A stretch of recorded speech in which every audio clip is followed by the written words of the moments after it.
Okay, it is officially 6:05, I think. We're going to call this meeting to order. As we do with each meeting, we're going to begin with the Pledge of Allegiance, followed by a moment of silence.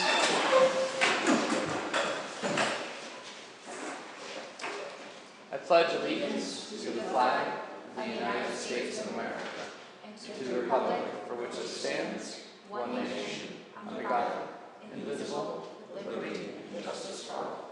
Please join us in a moment of silence as we think about those who have gone before us.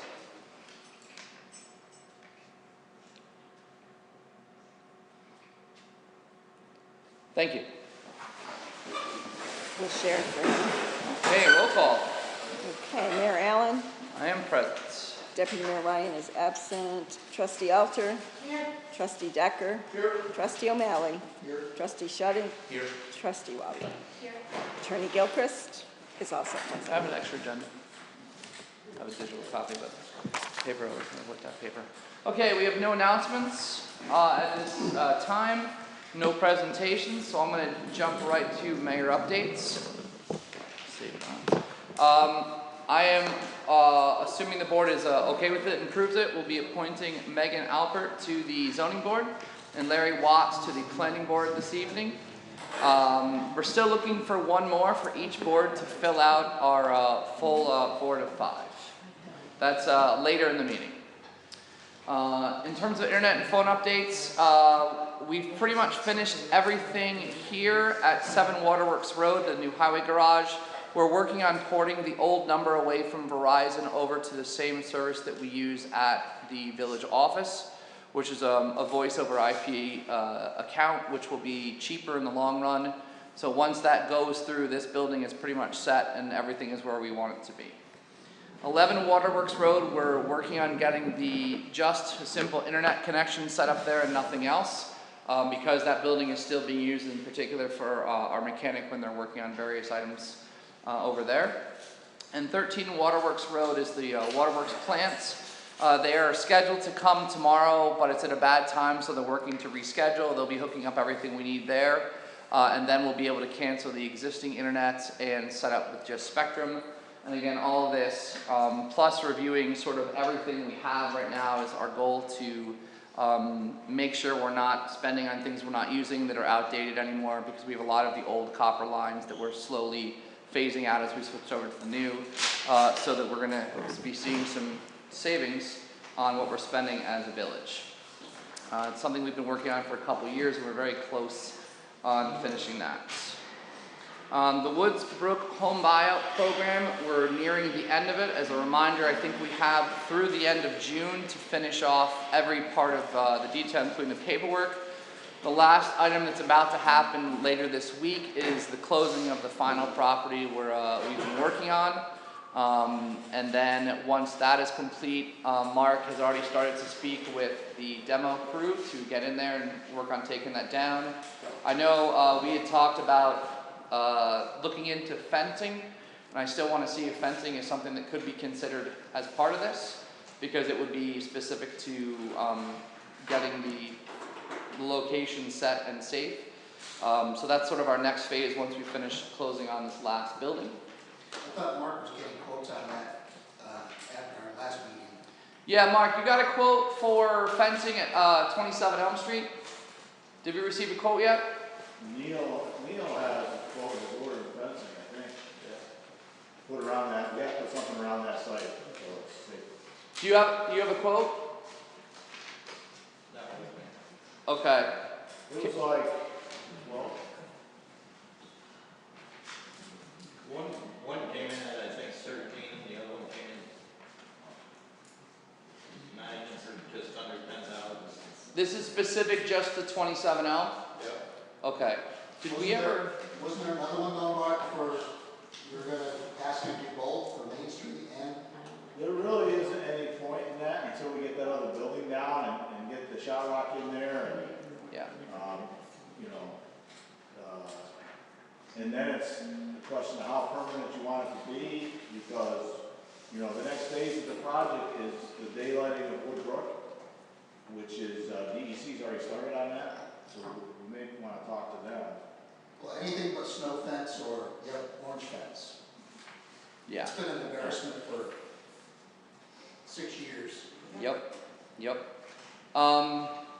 Do we know a timeline on when they're gonna be taking down that property, assuming everything works in the closing? It's gonna be just like what we've done before. Let's see, the closing's scheduled for tomorrow, right? That's Yes. all on? Yes. Then we have to go through the asbestos survey, so we're kind of subject to their schedule. Okay. And then once that's taken care of and remediation, then it's Dan's coming in for the demolition. Okay. All right. We'll touch base end of the week on that. But yeah, we'll definitely need a ways away, but we'll need a quote for fencing there as well. We need to have that project done before we have the Junes. Yes, completely done. Yep. All right, and the Woodsbrook Drainage Improvement Project with the town of Hoosick. I know they just opened up Johnson Hill Road. Very glad for town and county officials who helped with all the detour signs and whoever got the luxurious joy of putting those up. And I appreciate the patience of everybody driving around. I know it was a huge hassle. It is complete. Well, it's almost complete. It's opened up. Is there much more they have to do up there beside a little bit of site restoration? I think it's pretty well done. Yeah, so we'll be looking to sort of finally close out that program over the next couple months. But that was great to see. I know it's coming up on the agenda, but I saw in there put a large charge for the change order of $25,000 or. Yeah, that was stuff we had talked about, and that fit within the overall grant budget that came with us. That's all specific to the grant. I can.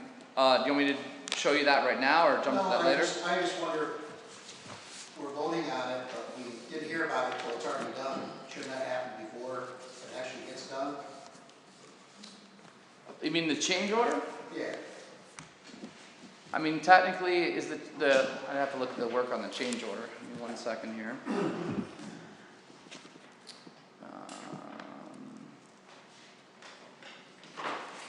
I can tell you they did review it with Neil and myself. I'm not sure if the mayor was involved in that email chain, but they did review it with us.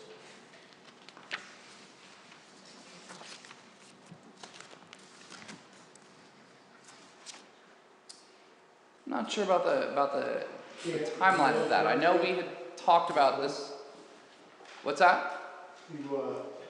72 feet of guardrail. Is that It gonna was be a brand new? working project originally, and then it was taken out, and then it was actually put back in.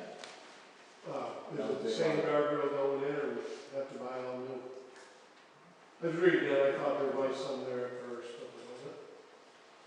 Everything's new. It's on there. Did they think was their old guardrail? I'm just curious.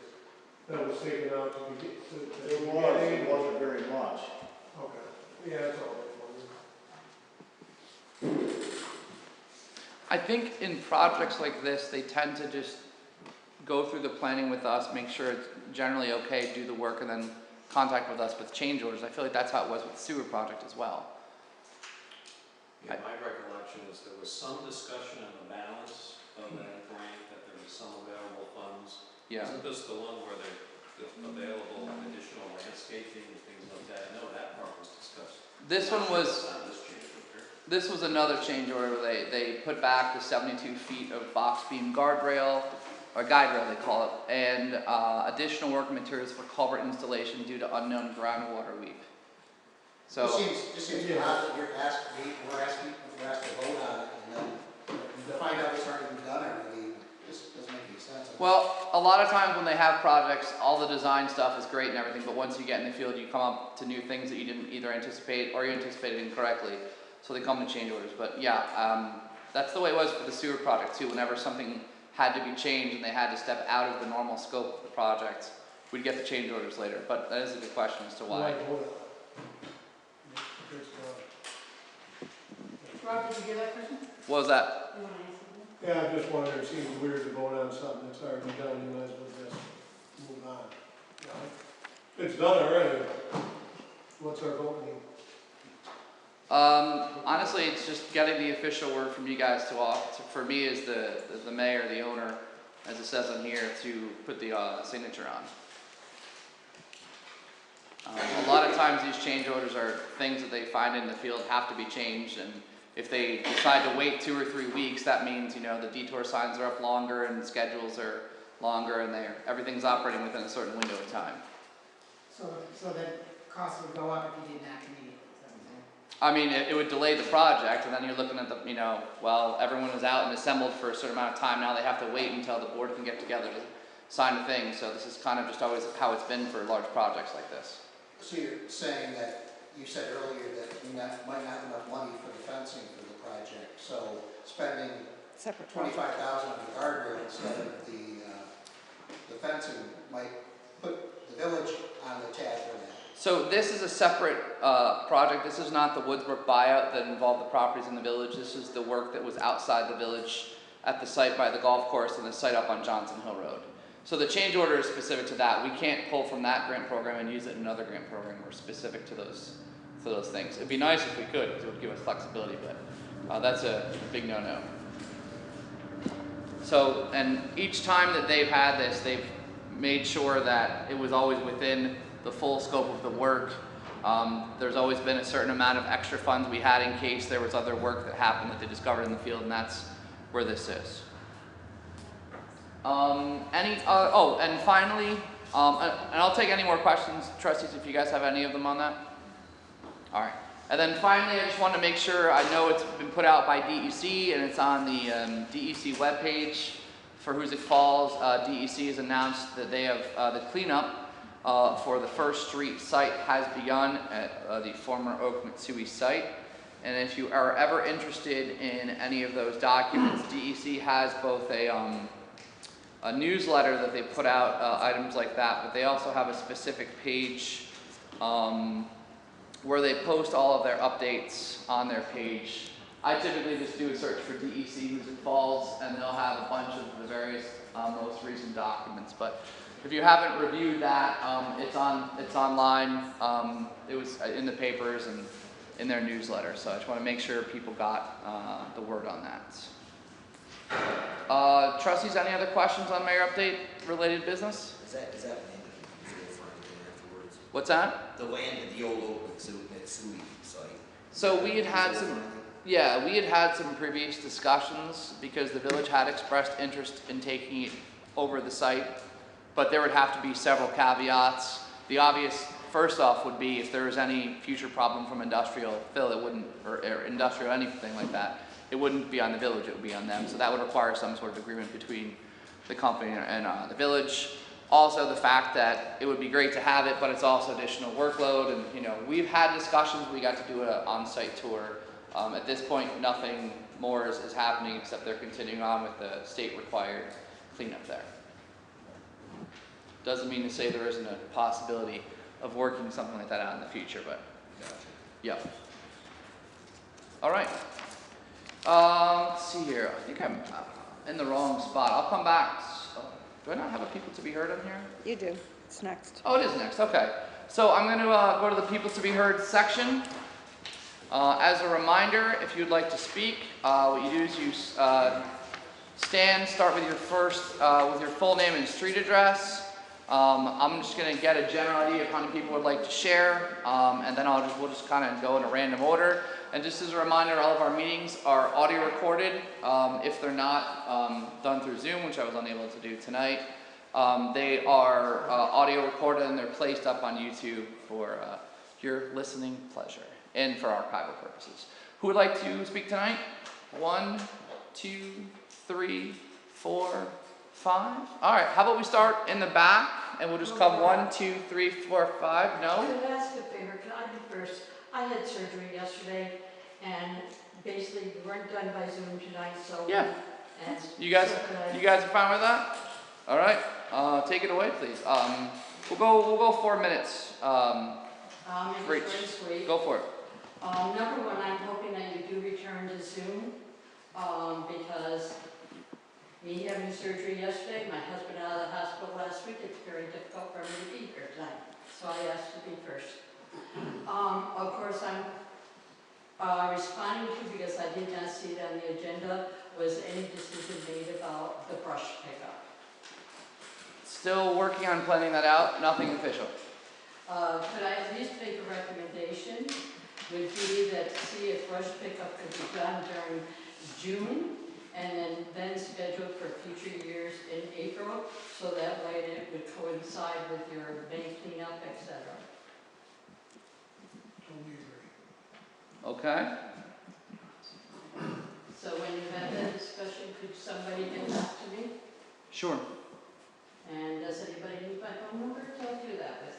Better get a hold of me and messenger, or I'll get a hold of you on the messenger and get a hold of me. I appreciate that, thank you, Bob, because it is a big concern for me. Sure thing. Thank you for letting me be first. I'm going home for I need to do. Feel better. All right, we'll go in the back and then we'll come forward. So you want to go first? Go next. Richard Hunt, 80 Easy Street. Thank you. Just got some questions on the 3% water rate increase. Sure. And then I heard some rumors about batteries going bad in the meters. Is that, whose responsibility is that? We're trying to figure that out right now. So what led to the 3% increase this year?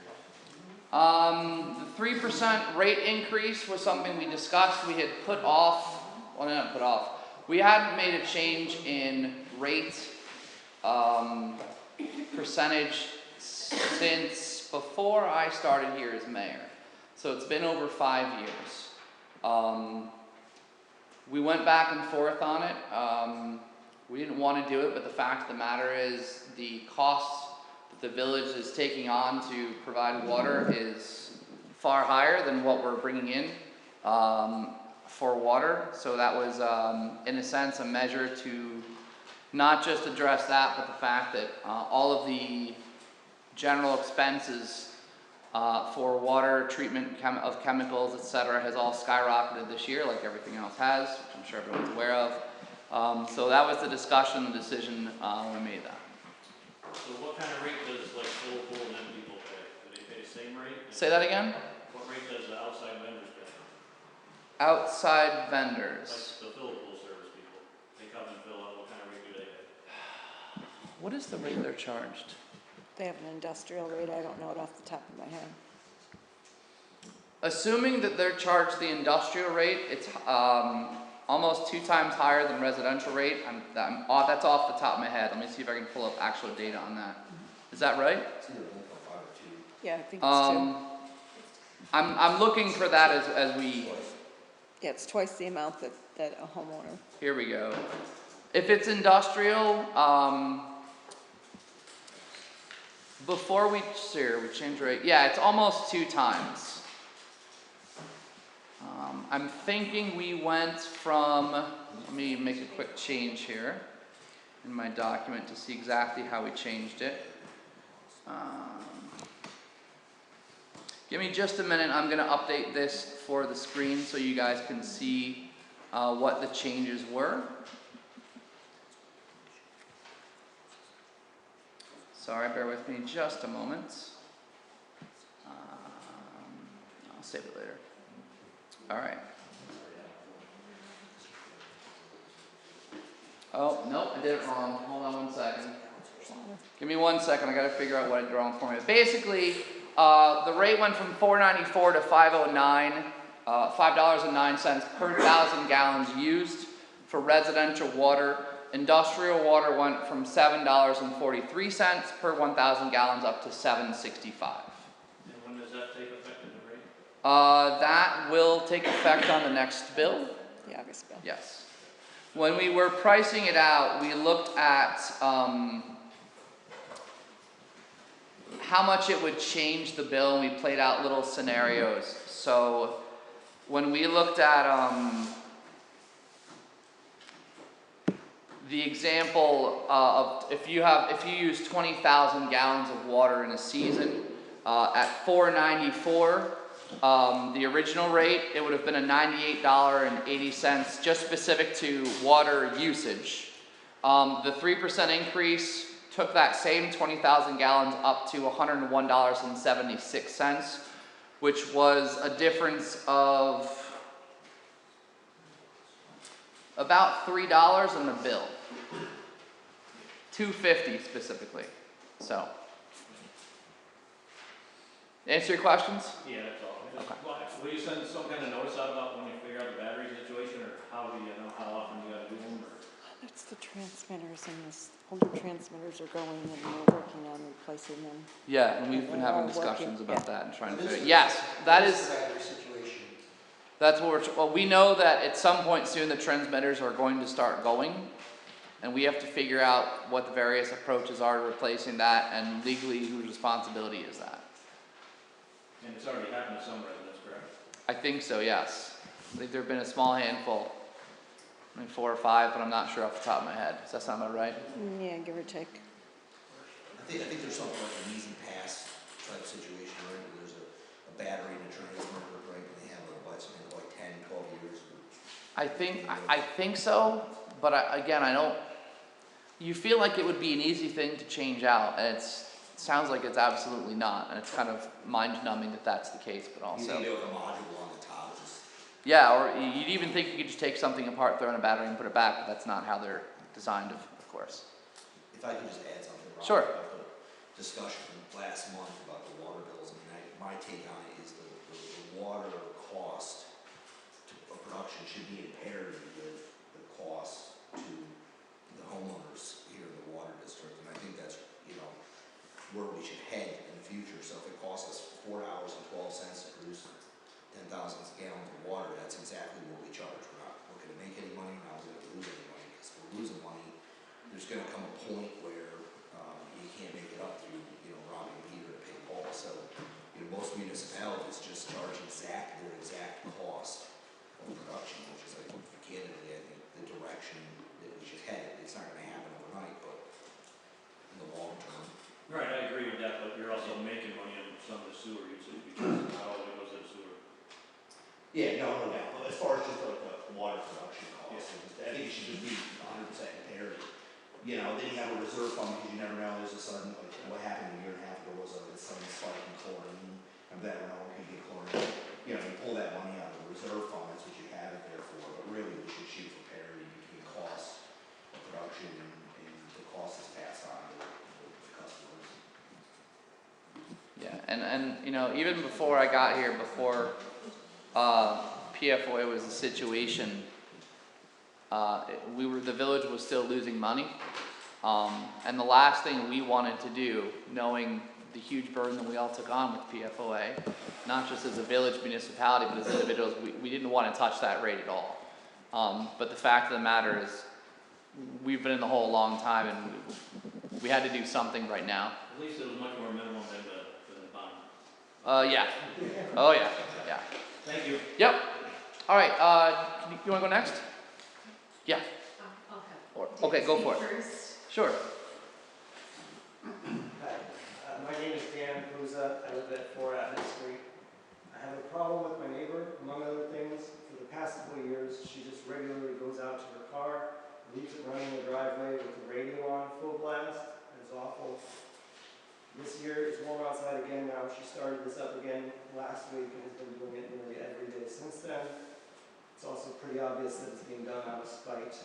When they moved in 2 years ago, we started getting disturbed by noise such as their shouting and ATVs.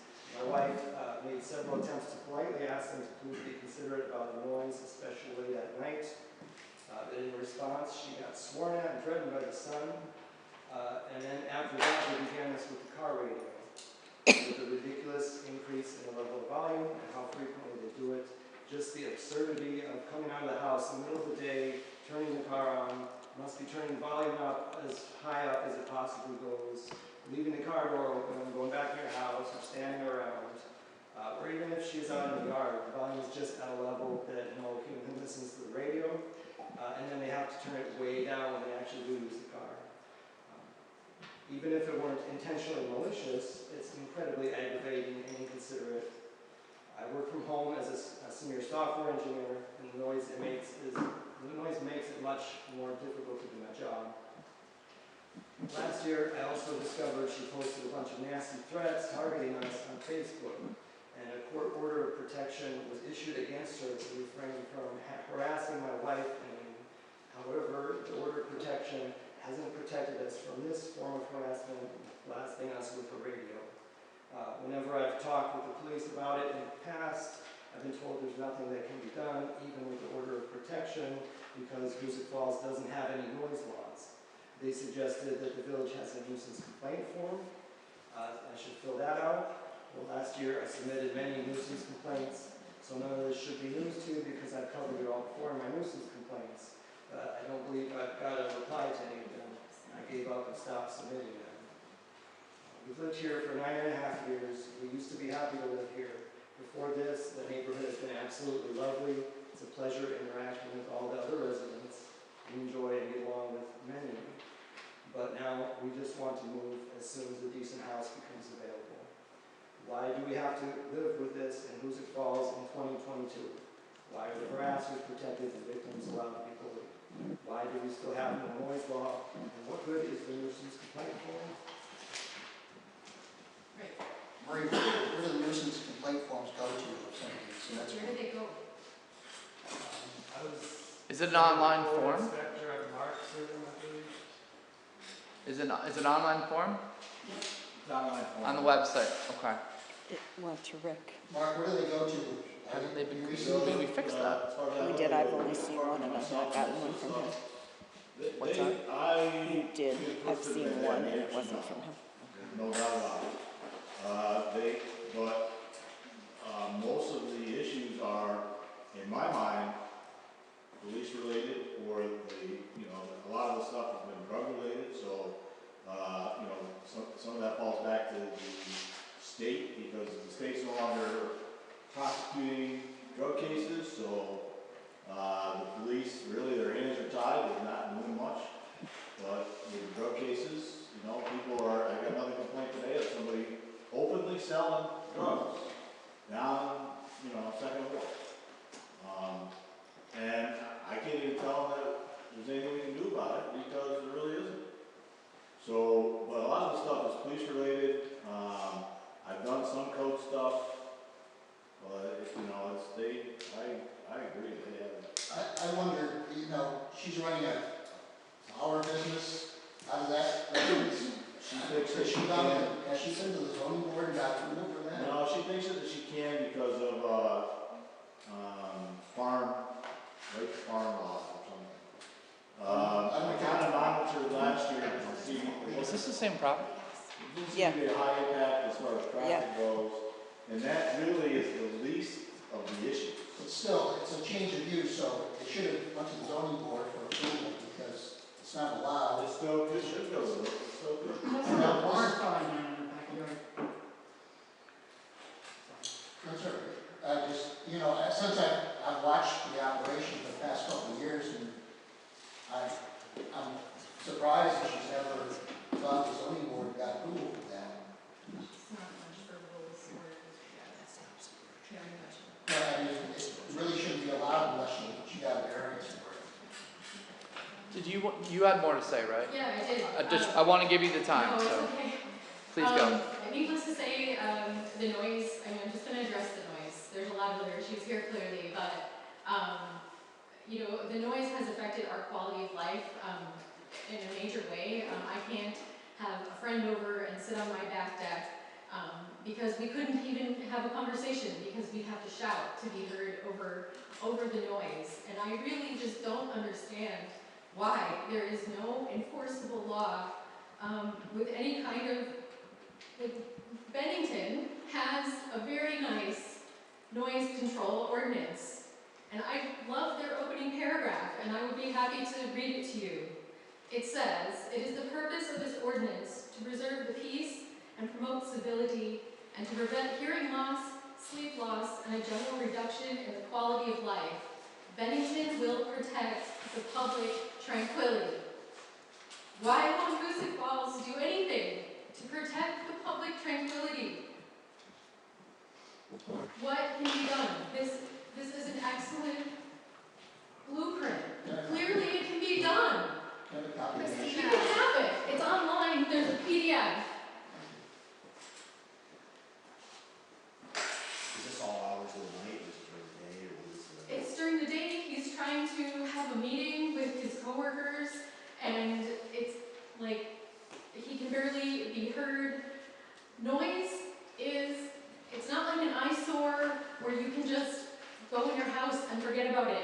It is intrusive into your home, which is supposed to be your safe place that you come to, recharge from the difficulties of your job and the world. And to be constantly disturbed and have no recourse. I cannot even begin to express how difficult it has been for us the last 2 years. Let's use that as a copy and do something. Yeah, because there's nothing, yeah, I mean, There's it's our- one thing if you gotta cut a tree down. Where's our start? It's another thing to just be Do reckless. you have anything as far as laws right now? I haven't seen anything. We do have a sort of a nuisance law, Well, yeah, that says, it starts by saying it's local law number 1 of 2009. Local law provides procedures for securing legal remedies and reform relating to public nuisances in the village of Hoosick Falls. Board of Trustees finds that public nuisances exist in the village of Hoosick Falls, and the operation use of certain property, including residential premises, blah, blah, blah, blah, farms, fire code, so there's, the penalties even are laid out. A public nuisance is declared to exist where behavior in the use of or on the premises unreasonably interferes with the health, safety, peace, comfort, or convenience of the general community, which would be the neighbors, occurring within a period of 6 months of such frequency or duration of that continued, the rest of the legalese. So, sorry, yeah, no thanks. So, anyway, a public nuisance is declared to exist whenever, through violations of any of the following provisions resulting from separate incidents at a building, structure, or place, 12 or more points are accumulated, and then it goes to explain how they're all accumulated, and how they're kept track of, and then a 3-pointer, and it escalates as time goes on, the points and the penalties. Alcoholic beverages, brush, trash, and weeds, unsafe buildings, which there is one in that particular property, curfew, dogs, and other animals, fire prevention, flood damage, littering, noise. Noise is right there. It's number 5. Or letter I. There's the answer. So we have it, and we could get more specific about it, sure. But we have it, we need to enforce it. If we don't enforce it, then it doesn't make any sense making another law. But I think we need to enforce either what we have or make a better law and enforce it. Yes, and you, sir, I know that you guys have gone, you've gone to the police, you've gone to buildings, you've gone to everybody you possibly could, and nobody's done anything. I am very sorry this is going on for so long, and it's exceedingly frustrating that people are taking advantage of little loopholes to pull this stuff. Where is the loophole? Because, this is the nuisance law that you just mentioned, it's on the books, it's mentioned noise. I submitted a nuisance complaint, that goes to code and police. I talked to the police last year, and they tell me there's no noise law on the books, so I don't understand. What is it supposed to do? Mark, were you going to say something? There's parts in that nuisance law where charges have to be filed. So what that was referring to is right. There are parts where there's like either a violation or a misdemeanor. The police have to actually file charges. Or the nuisance complaint to start accumulating points. It's the charges that drive the point system. And you have to get so many points within a 6-month period. And within that 6-month period, if you don't get the points, the nuisance law does not work. It doesn't kick in. And the police department, my understanding, I think if you read in there, the police department is supposed to be tracking that. And for a while, when I first started, I think they did, and we had a couple of issues. But there hasn't, as far as I know, there's no tracking going on. And it's a moot point anyway, because if there's no charges, there's no points. So is there any follow-up to your nuisance complaints? No, No? never. I haven't heard anything. Not to the nuisance complaint. I called the police last year, and a car would come out, but then he would tell me, yeah, they're being very obnoxious, but we can't do anything. There's got to be something that can be done, not just the noise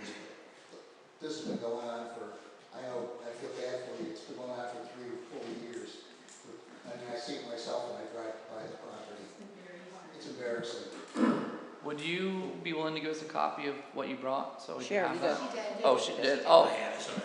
And I want to say that I feel, I mean, I've read that ordinance over, and, you know, what's currently on the books, to me, seems overly complicated, and, you know, there's all these different steps. I think that is a much more elegant, straightforward kind of a situation.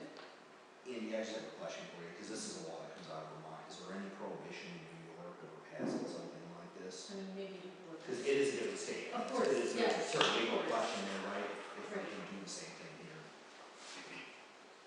Yes, municipalities in New York can have a local law on noise, or a noise ordinance.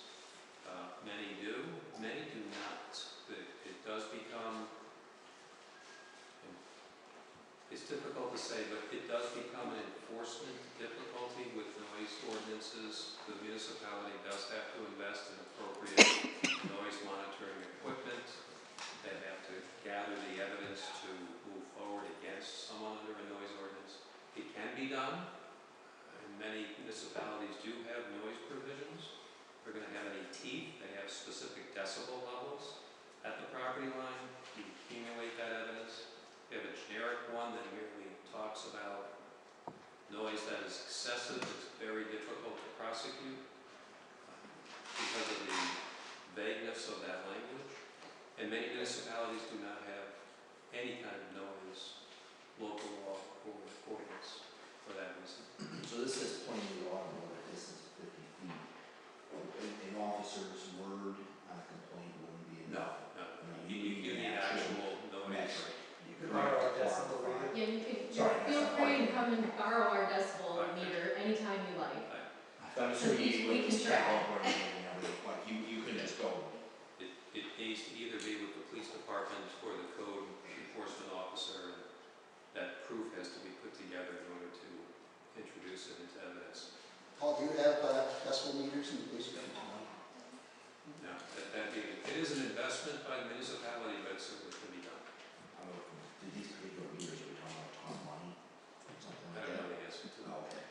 They're not all that expensive. I mean, your iPhone will have some, but the iPhone microphones are only rated up to certain decibels, so they probably wouldn't even count in something like this if it got pushed.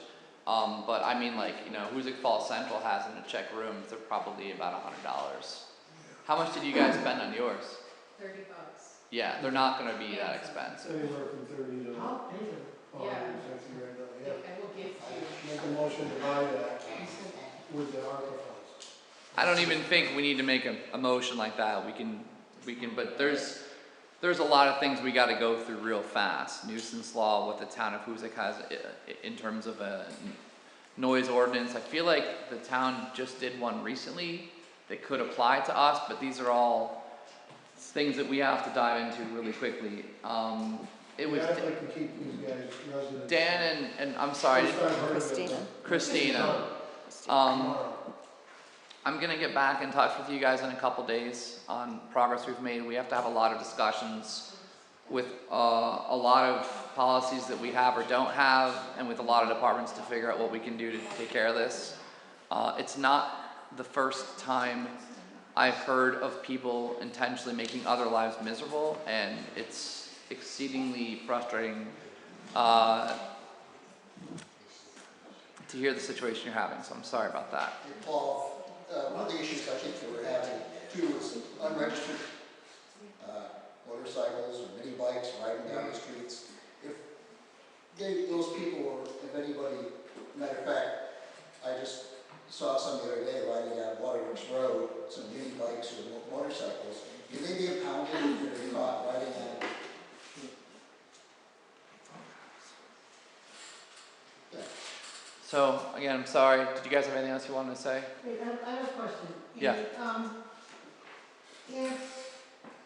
And you said that the police have to have it have it registered on their decibel.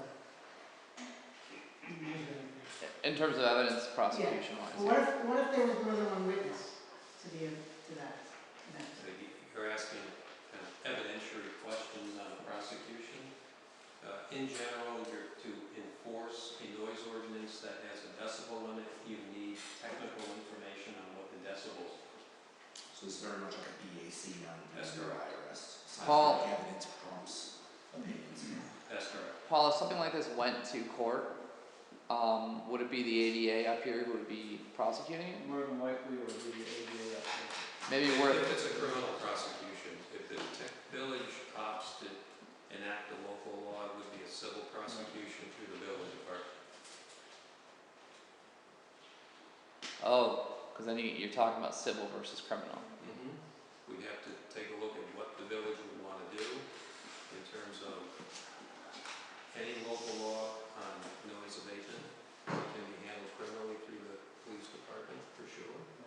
There's a couple things you gotta realize too with these laws, whether it's the village ordinance or the disorderly conduct under New York State. They're both violations according to the state.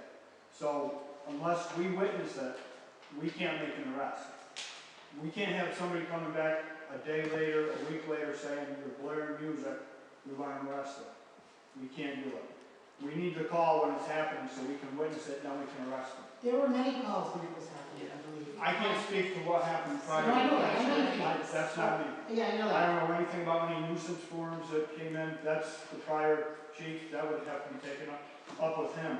But we need to be called when it's happening for us to witness it. The only other way we can do it is to have somebody come in, sign a complaint, give us a statement, and then based on that, we can arrest them for disorderly conduct. Would you, We can't do this a week later, a day later, 2 days later, it's gotta be done immediately.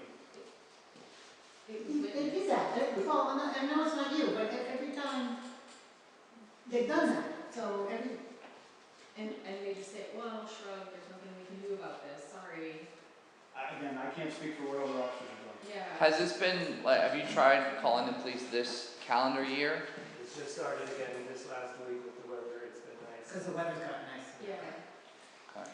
So do you want them to call, Yeah, in order to do something, we need to have a call when it's happening. okay, Okay. Can we get them one of these decibel, get all one of these decibel meters? And then, We need to look at proposed legislation first. yeah, I'm sure it'd have to be calibrated. right, yeah. That wouldn't be We have to have everything legally in place to go this route. even under the nuisance law, would a decibel meter help with that?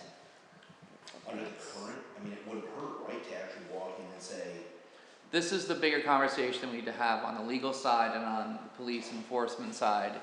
What exactly would lead to, like, do we need multiple reports? What is the type of things that they can collect in a report that they could actually bring charges on? This is the conversation we have to have collectively to work to address this issue. In the meantime, what Paul is saying is call 911, say blatantly loud music going, we'd like an officer to come check it out. Then they'll have a paper trail of how often it goes. So if and when it becomes a legitimate charge or a nuisance charge or disorderly conduct charge, then there's the paper trail. And I know Paul can't speak to what was going on prior, and I'm sorry that you guys are in the position you're in. It shouldn't be that way. Does Marie have your contact info? I'm not sure. All I right. have your email, I know. All right. I'll be in touch in a couple days. And one thing too, like with this nuisance form, again, where does this go to? Because if they want to submit it to the police department, we'll add that to the file. I think the nuisance forms right now are going to code. Is that right, Mark? Oh, Go to both. We could do that. Well, It was both. He said both. Yeah, it was both. It was Okay. Mark and the police department. so where's it going? You're not getting it. I haven't gotten anything. Another thing to figure out. They used to go to Rick, and then you sent them to me. Used to go to Rick and report And them I've only on. seen one, and it wasn't for them. Okay. Have you done a nuisance form recently? Last year was the last time. Okay, and again, don't feel like we're thinking you guys are doing anything wrong. That's not. I'm just trying to figure out why those forms haven't gone to multiple sources like they're supposed to. So, okay. All right. All right. Thank you guys. More people? Let me go here first. You want to go, and then back to there. Go for it. I'm Jim Martinez. I live at 24 Church Street, Thorpe Block. I was here, some of you board members, I don't think were on last time. I was here a year ago. probably a year ago now, I think maybe middle of last year. My first, yeah. Okay. And at that time, I asked about some gas tanks that were on our property line, our neighbor has on our property line. And I was told that the village didn't want to make any decisions until they consulted an expert. So they had an expert come out and look at this. These are the tanks that I was told originally that the owner of the tanks was going to have to put up bollards to protect them. When this gentleman came out, and I've not seen the report, so if you've got the report, I know nothing about it. I have called on it and haven't gotten it. When he came out, he looked at it. These are tanks, these are gas tanks that are about 1.5 feet, maybe 2 feet off of our property line. He did say they have to be protected. He also said that technically the village could, and I think Mark was here, I'm sure you heard this, he said the village could decide that the 5-inch wall is 5 inches off the ground. The village could decide that that's enough protection for those tanks. I want to hear if the village is going to make that decision. I'm not making this up, right? You remember that? Yeah. So, I want to know, this is a safety issue. It's been almost, I don't know, probably been a year, and no one's gotten back to me. Which is why I told you to get a time frame. If the village is going to do something, get a time frame on it. So we can change the law, or get a new law, fix the law. So I'm here to say, when do I hear something? I don't know, I looked at it, and certainly it's not, if it's a barrier, it should be on the top, not, a car could roll directly into those gas tanks. Without leaving our property. A car can hit those tanks without leaving our property. It's only a barrier if you're coming from this property onto your. That's correct. That's correct. Mark, do we ever get the report back? No, I followed up with the guy a few times, 3 times, and he never got back to me after he was here. The way that I was looking at it, it was a complaint the other way around about Jim's in-ground propane tank. He didn't see that as an issue, and so I have not pursued it because the guy never got back to me. And so in my mind, it's not an issue, and I didn't pursue it further. Did we pay for his expert? You did. What? You did. I haven't No. seen the report. No, there was no bill. Is that? There was no bill. Oh, I didn't pay for it. My understanding was it was going to cost something else. Well, yeah. And So you I know, the guy could have died. He was a guy from Pennsylvania. He never got back. I don't know what happened. so I don't buy no response, no problem. Because his words were, this needs to be protected. The village could make the decision that 5 inches is enough protection. And if that's the case, I want to hear the village make that and approve that. Because I can't believe that could happen. That's from the expert. How tall are these tanks? These tanks are big ones. You get the 5 inches, and then there's another 3 feet above it. I'll go through the process again. I'll get an engineer or something in. So if that's what you're going to do, if you're going to go through it again, I want a time frame because this is absurd. I shouldn't have to wait a year for something like this. This is a safety issue. Engineer, can we just make the decision? Well, it wasn't that easy to get somebody to come the first time, so I don't know. No, I mean, can we Well, just the make guy a said, decision? no matter who you call, they're gonna say, the village needs to make a decision. The guy said, if you protect it, right? You were there. He said, if you protect it, they could decide that 5 inches is adequate. That shouldn't be a bill, that should be based on propane. He told me the village could make that decision with their law. What law was he That's what citing? he said. Well, you can make any law more stringent. The village can make any law more stringent. I was just looking at trying to get an expert in propane to guide us about your tanks. Yep. So, No, he came out to look at the ones on the water law. no, I know he looked at them, but we looked at the complaint that I was trying to to address was the complaint that was coming about your tanks with vehicles being parked over your tanks. Well, they aren't parked over the tank. That was not my understanding. That's why I was out there when he came out, because he was there to make a decision, to let me know whether or not we needed some protection on those tanks. You may have taken it. Doug Sauer was the one pushing the issue in front of this village board, and the complaint was about your tanks. That was what I was working on. And I brought up a complaint at a village board meeting about my tanks. And I was told that an expert was going to come out, and he did. So let's forget about my tanks. Propane Because company. it wasn't a problem. Wouldn't that be the Now we propane got, this is still an issue, and it's not being addressed. issue What can we to do, Mark? Because I didn't see it. address? You think there's enough protection there? That 5 inch? I don't see it as, because based on what he said that day, I didn't see it as an issue. He didn't come right out and say, yeah, this is dangerous. So I did not see it as an issue. The answer for your tank was, that was answered. I was expecting the letter, didn't get the letter. I followed up with him 3 times, I got it documented, that I followed up with him, never got a return call. And so, yeah, it's. But I called you since about my tank, about the tanks on border, to see about that report, to see if there's any response on that. Yeah, and I followed up with the guy. Right, no, what I'm saying is I was asking about those tanks, not mine. I already knew mine was on issue. This is an issue. Jim, I will follow up with you hopefully in the next week. My schedule's a little bit crazy right now, but I'll do my best to follow up with you on this as well. I need to get back down to the site. I need to review what's on the books in terms of what we can and can't enforce, how it relates to propane, all that stuff. Sure, one of us will follow up with that. Feel free. Admittedly, I wasn't here earlier, but they're propane tanks, Yes. and they're behind Buddy Pizza over in there, is that where they are? Yes. Gotcha. Doesn't the gas companies that provide this gas have some type of what?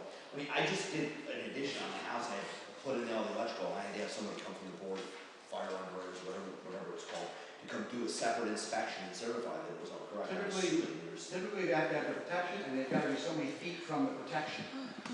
Right, so you have balusters or whatever. And then you I gotta think it's have- 3 feet, you know, so there's not a lot of room back there for that. He used to have it in the basement, so it was never an issue with the oil. Now he's got this, and now it's right there. So he doesn't have a lot of room to satisfy these requirements. And if you look at your requirements, and you use, I think you use the fire code, I don't think there's going to be much question. I mean, you wanted the expert, you got the expert, you can go look at it, and you can see there's a problem, that it's not protected. Is it an answer we could get from the company that provides the propane? I mean, if I called a Blue Flame and asked them to put a 100-pound propane tank in the middle of a parking lot, they wouldn't do it for a reason. Well, and I talked to somebody at Blue Flame, Yeah. and they said, this is an obvious problem. I said, I know it is, but I can't get anything done about it. So it's a helpless feeling. I know how this couple feels. It's just, I feel like there's nothing I can do.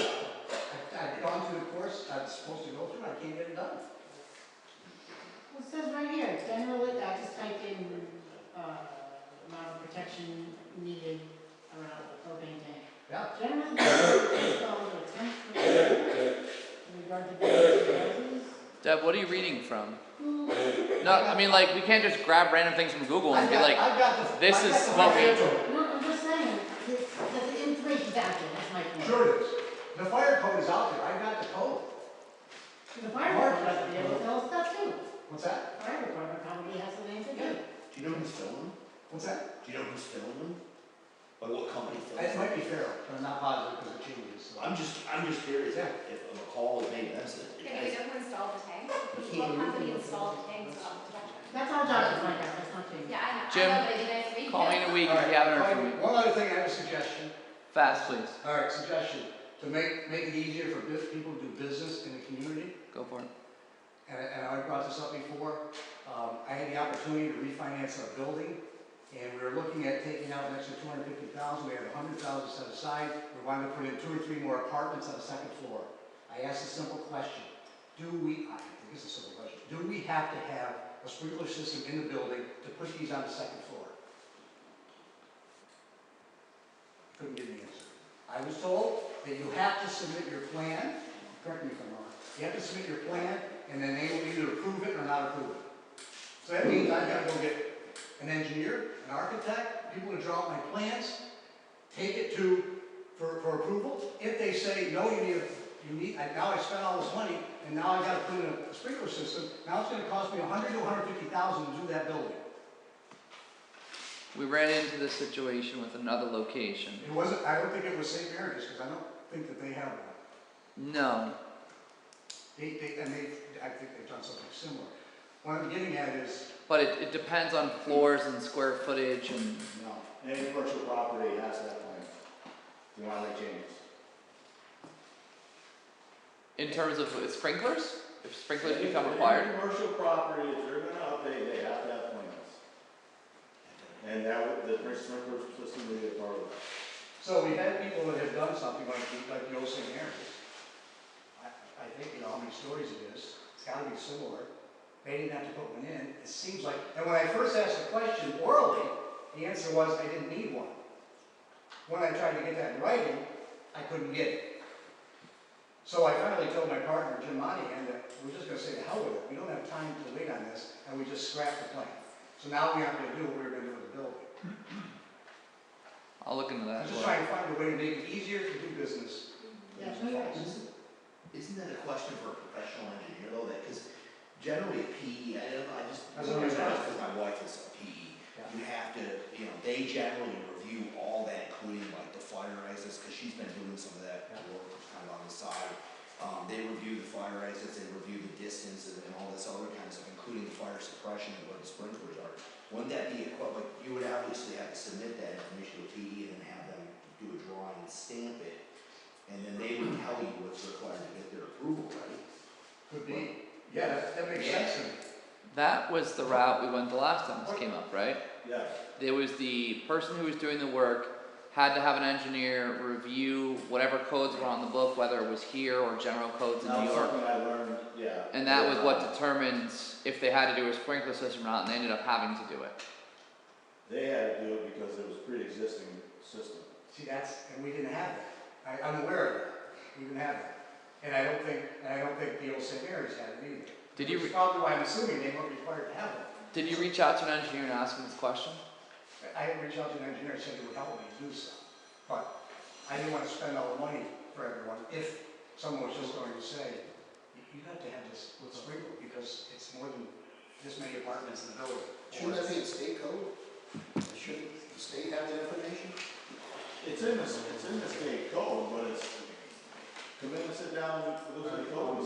That's why any commercial property has to go, and Dan is correct. That stuff goes to an engineer. They're the ones, they're the professionals. They're the ones that write it up. That's why it does specify that any commercial property has to have stamp plans. That's just something I've learned within the past year. So it becomes hypothetical. If I come with a stamp plan without this, are you going to approve it?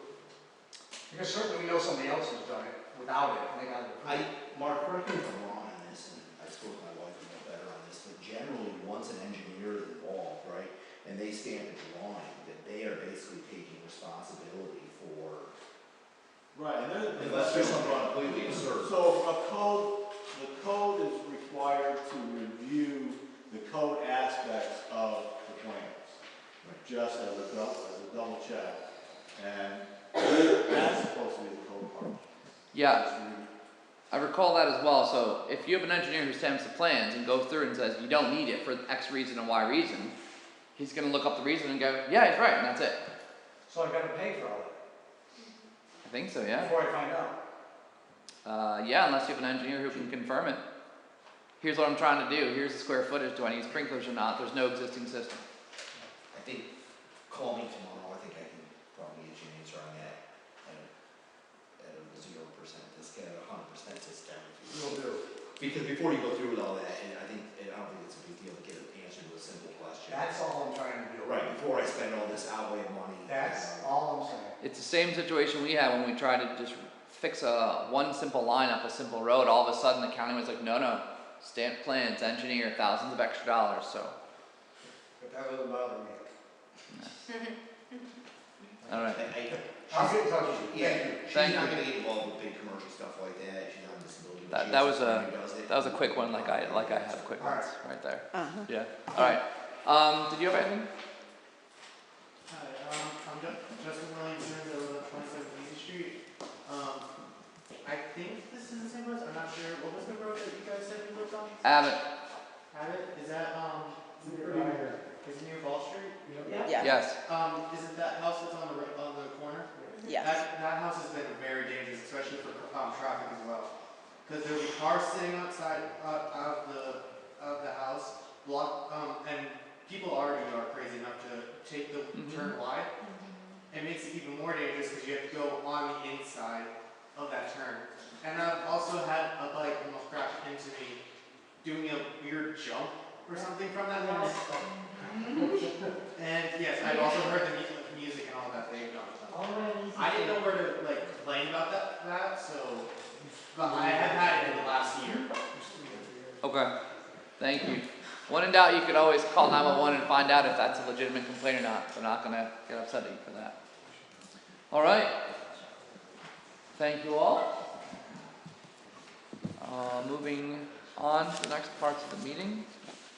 Reports. Reports. Can I have a copy of the reports here? Yes. Treasurer's report. Bobby, anything you want to highlight in there?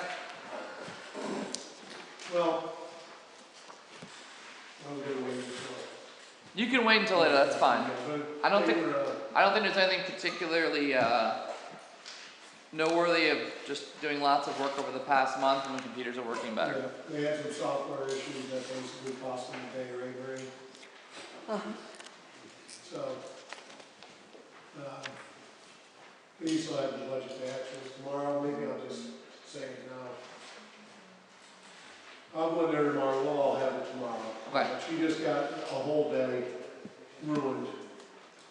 Here's something she said, I might put it in emails, but very important that we not purchase anything in the next month. So bear with me, tell the department heads, unless absolutely needed. Got I it. think we can make it, ask everyone to be patient and get through it, but that was one of her main wants. Okay. So, I was there today, and I will be there tomorrow to go through the budget to actuals, and then we'll get it out to everybody. All right. Great. Thank you. Looking for a motion to approve the treasurer report. I'll make it. Thank you. Further discussion? All in favor? Aye. Aye. Opposed or abstentions? Carries. Police report. I will come back. I'll discuss a little bit. I know Paul had to step out for a call. Couple things I wanted to note, and I have correct numbers for the printouts. So trustees, if you guys have the printouts, I have correct numbers to give you guys on the very first page. I got the correct numbers for the arrests for each month. Arrests for January was 3. Arrests for February was 4, which brings the running total below it to 7. Arrests for March was 7, which brings the running total to 14. And then April's arrests were 6, which means the total for 2022 is 20. That's on the very front page there. I had some old numbers that I had filled in right there.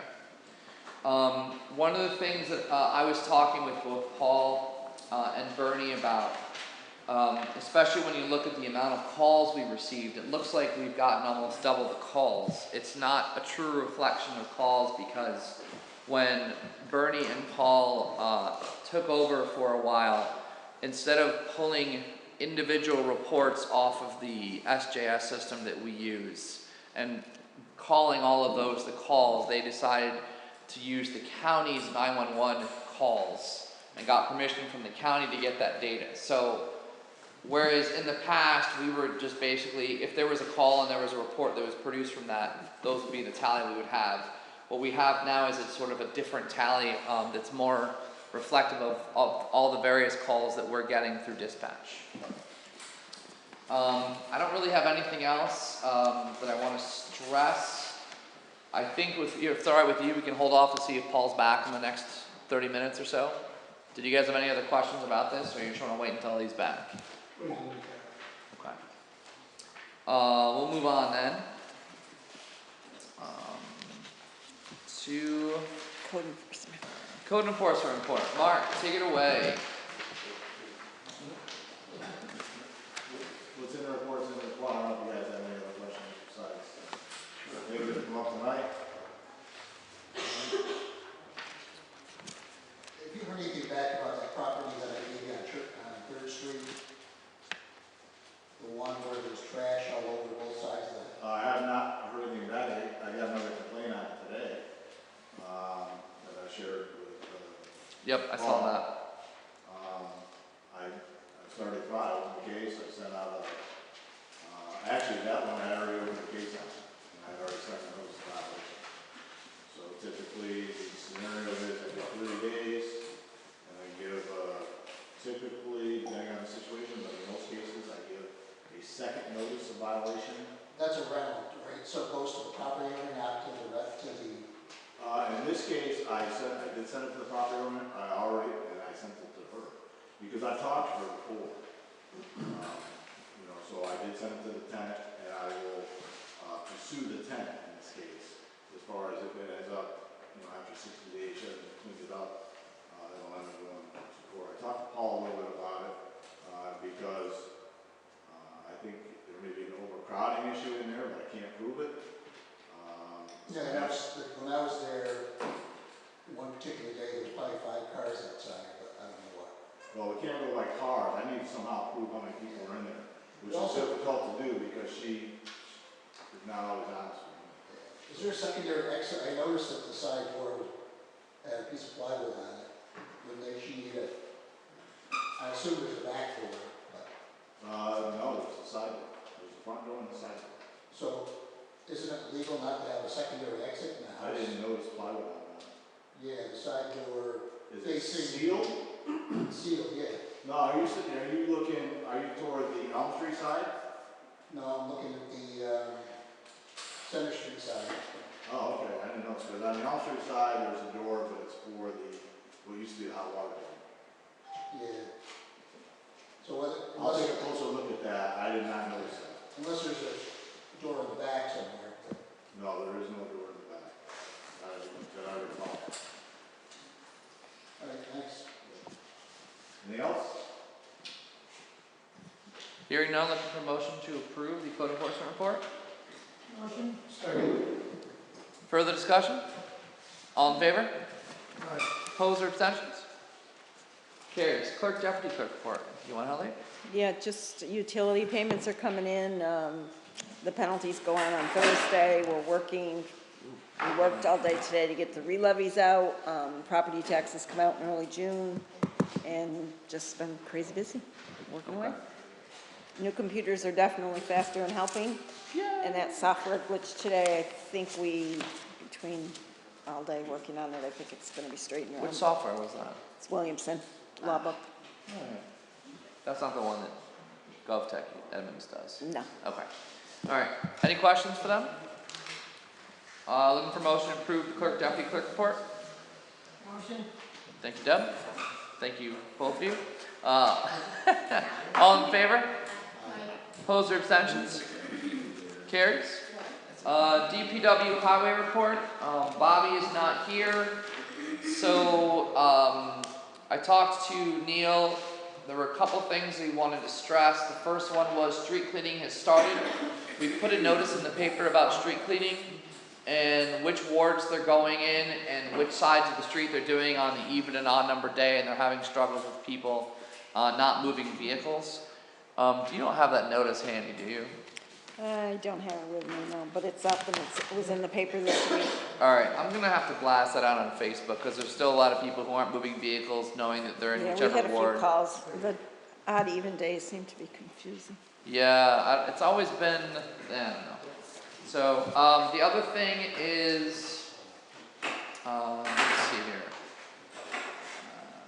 Neil hasn't gotten quotes back from people on the cost of doing sidewalks, but he has gotten some information on the cost of doing some of the roads. He has the ability to do roads through, I'm trying to find the file and I can't find it right now, there it is. through his CHIPS fund, and also he has the ability to do roads through his normal fund.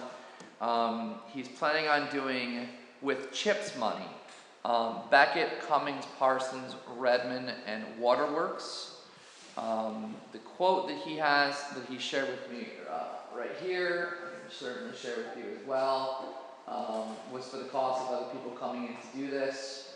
That one's 14.4, this one's 25.7. Parsons is 59.3. Redmond is 14.8, and Waterworks is 48,000. So I know that was a discussion point that we had, and that was sort of reflecting the amount of prices.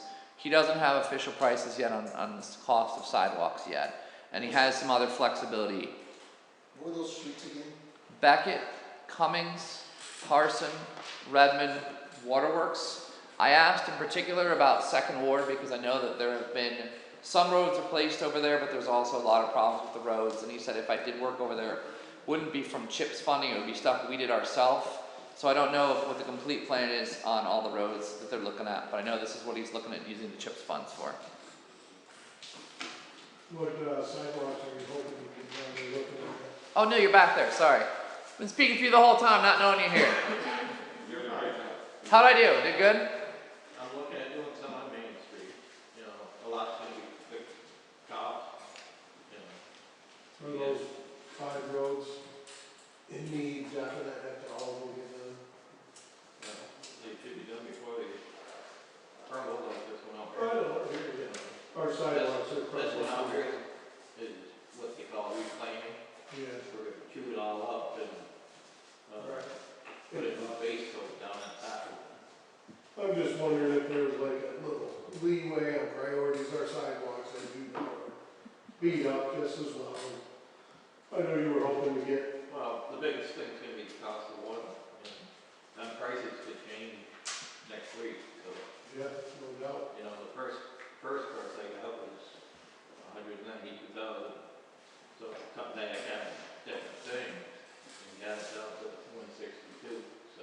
How much? I guess all I mean is I'm hoping that we can get some, our sidewalks are not good, and I know you agree, I'm just trying to see where we gotta weigh those priorities.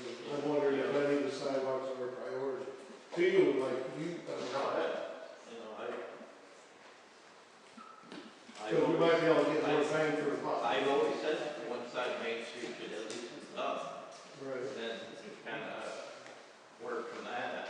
But, Neil, when do you think you'll have quotes back on sidewalk costs?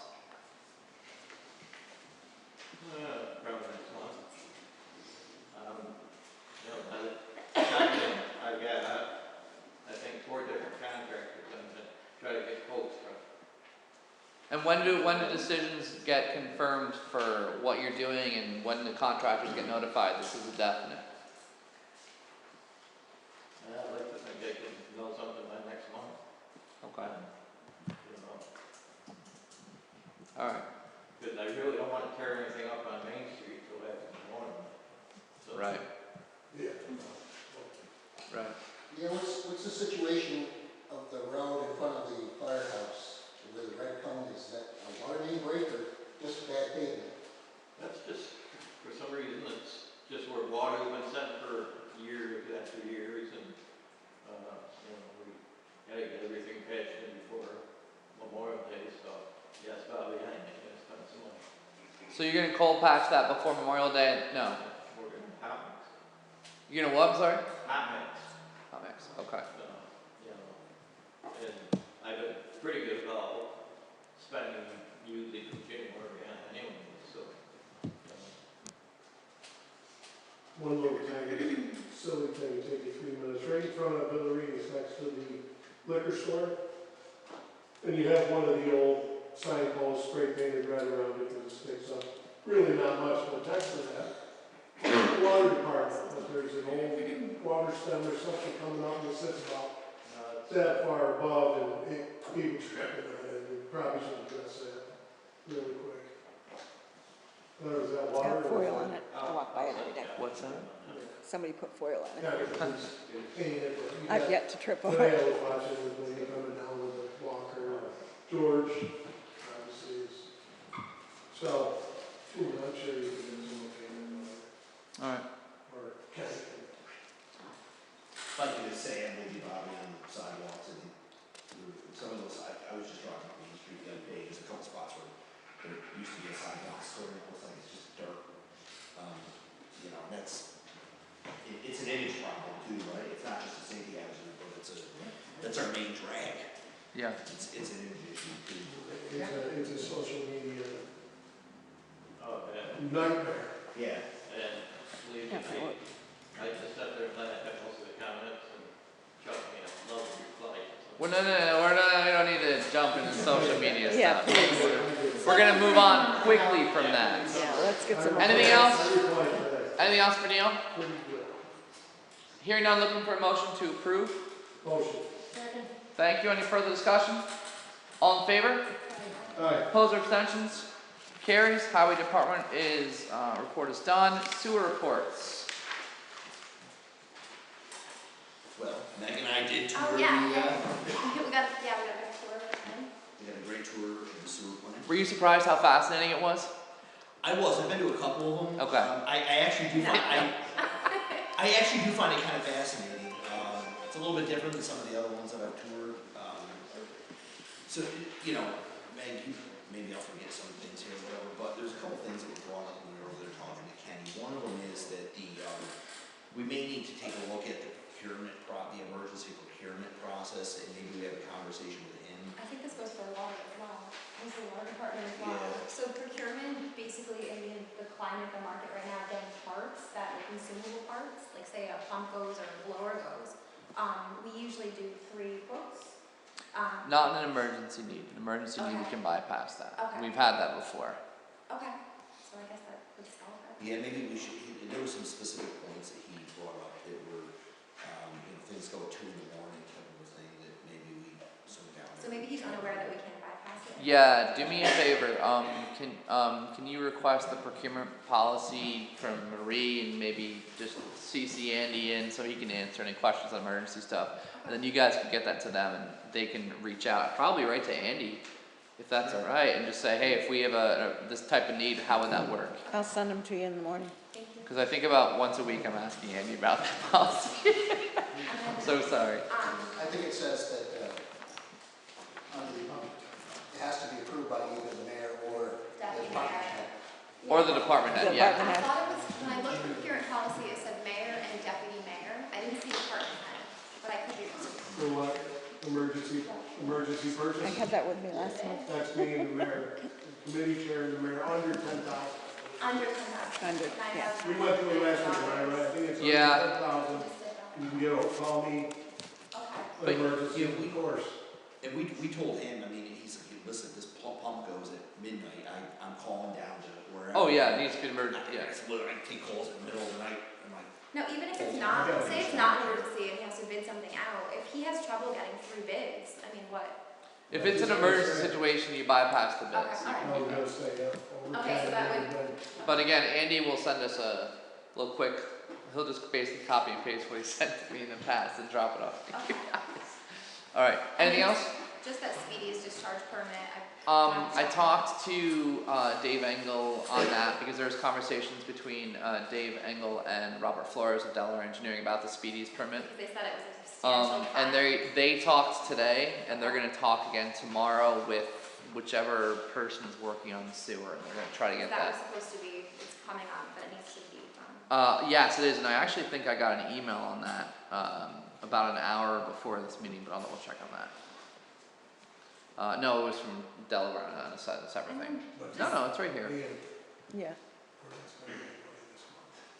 And well, so what we're talking about is a discharge permit that they have to have, or you get substantially fined, so we just want to make sure that that's all taken care of. Yeah, no, I heard you, I totally heard you. The only other weird thing was the random solar panels that are there, that we're not sure who's servicing them, if they're actually providing power. Monolith went belly up. We know that Monolith is no longer. We have a new company, it's called Sunlight.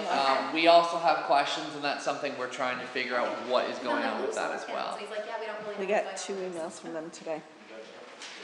Oh, good. Are they bills or are they actually information? I think one of each. Okay, so yeah, we're following up, but feel free to, We, if anything else. Megan, if you haven't heard from us, feel free to call Marie and be like, hey, anything on this yet? For sure. They get something on the dump, because they can't penetrate the cap that seals the dump, so they're Yes. going down, 4 to 5 that blew over. flipped over.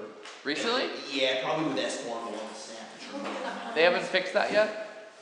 Not according to Kenny. I don't know if he's up there inspecting them, so. Well, I mean, they typically can see it from the transfer station side, unless it's on the other side where you can't see it. You can see it from Leach's side. The cap or whatever. Alright, tell Connie to, I mean, he would know, just call Marie and tell her, and we'll get things moving on that. Anything else you guys wanna mention? It was nice to see how it operates. Ken is amazing. He's, I mean, Yeah. amazing. Dedicated. Totally. Oh, yeah. Yes. The term. Yes. Yes. And April was a good month for that. Yes. Alright, unless you guys have any more questions, looking to approve the sewer department reports. Motion. Thank you. And water reports. We have to vote? What's that? All in favor? All in favor? No, anything you guys wanna highlight? For the water department? Yeah. Oh, you didn't Well, vote. they did it. Oh, for sewer, you never said all in favor. Did we not vote on the sewer one? Didn't. We I'm got sorry. We got first and second. All in favor of approving the sewer report? Opposed or abstentions? Carries. My apologies. I was like, what are they asking about sewer? We just did that. Water report. Dan and I took a tour on Sunday. It was great to see how that operates. It's actually amazing to see how that operates. Yeah. When they say we have the cleanest water in New York State, I believe it. The filtration system is impeccable. It's amazing. Yeah. It's amazing to see how much the gap is tied into all of the normal That the stuff, building too. was built around it, yeah. All piped in, yeah. We took a tour to check out Rogers Ave as well. That holding tank should be prioritized. It's, there's cracks all around it. We've tried, I gotta follow up on that. Marie, can you remind me to follow up on the land next to the Rogers Avenue pump station? There's an active grant application. Yes. No, that one went down. We didn't We've get it. applied for grants twice on that, and we've not gotten it twice.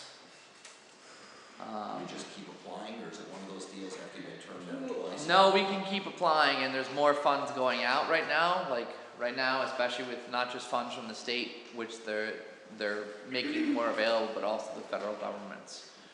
There's a lot more grant possibilities coming down the pipe. So Not only is it leaking, it's hideously ugly. it's an old concrete Yeah, tank it's from 1960s, right? a while ago. Style was not an option back then. It is. Yeah, we're losing water. The reason it's a concrete tank is because you can keep those lower and wider, and you don't have the visual disturbances. There's two other types that we looked at. The large water towers, and then kind of the hybrid middle ground ones. But yeah, that's something we're also looking into, especially with the property next door. Yeah, I might have missed it. How are we doing? Are we trying to allocate that land? I have to have the conversation with them. I owe them a call back. So that's my follow-up number 6 from this meeting. Okay. I think 6. I know we're not supposed to be spending any money right now. I did want to highlight the van that we have is really old, and it's not anything that I would want to use to service the homes Yeah. with. I mean, it just doesn't make any sense. Yeah. We were talking about what would make sense would be like a truck with compartments on the side, so they could have easier access to what they need. But I know that's probably not anything in the near future. One of the things I had thrown out was go look into the possibility of getting a used vehicle and get some quotes for us. Yeah. We can maybe look at it then. Maybe that becomes You our say purchase. sorry. Used, yeah. Because new would be ideal, but you're also looking 40 to 60 for a new vehicle. You may be able to cut that in half and still get a decent vehicle that'll last 10 years or so, used. He just said like even going up a hill at Dodge, there's no power to it.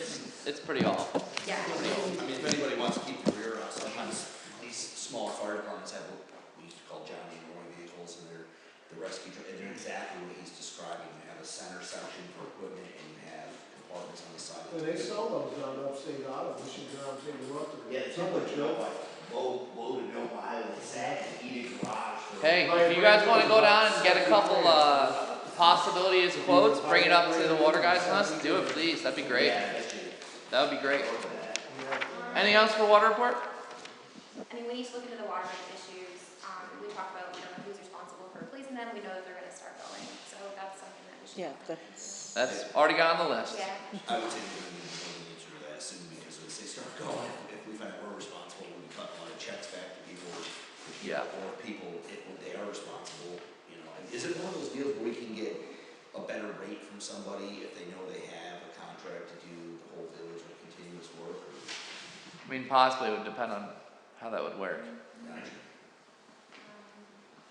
Yeah. I had an idea, with the increased rate of the water, percentage, maybe looking and finding a way to actually have a breakdown for our customers, to just let them know how much it does cost us, to clean the water, and it's not a simple fix, especially with the prices going up. It's not a bad idea. Yeah, that's all. you could work on that, to go out with the next bill, which would be August. That would be amazing. Okay. That's a great idea. Oh, it's during the summer, it's all the time. I think it would just lessen the blow. Yep. Yeah. Oh, absolutely. Yeah. And we can include examples of, how much the rate increase is, and, in very real world, we're not hiding stuff. Right, we're not. I mean, I talked about, what my family usage is as a family of 6, and I did fix my leaky toilet, by the way, fixed my leaky toilet. Yay. So, We've been yeah. after you on that.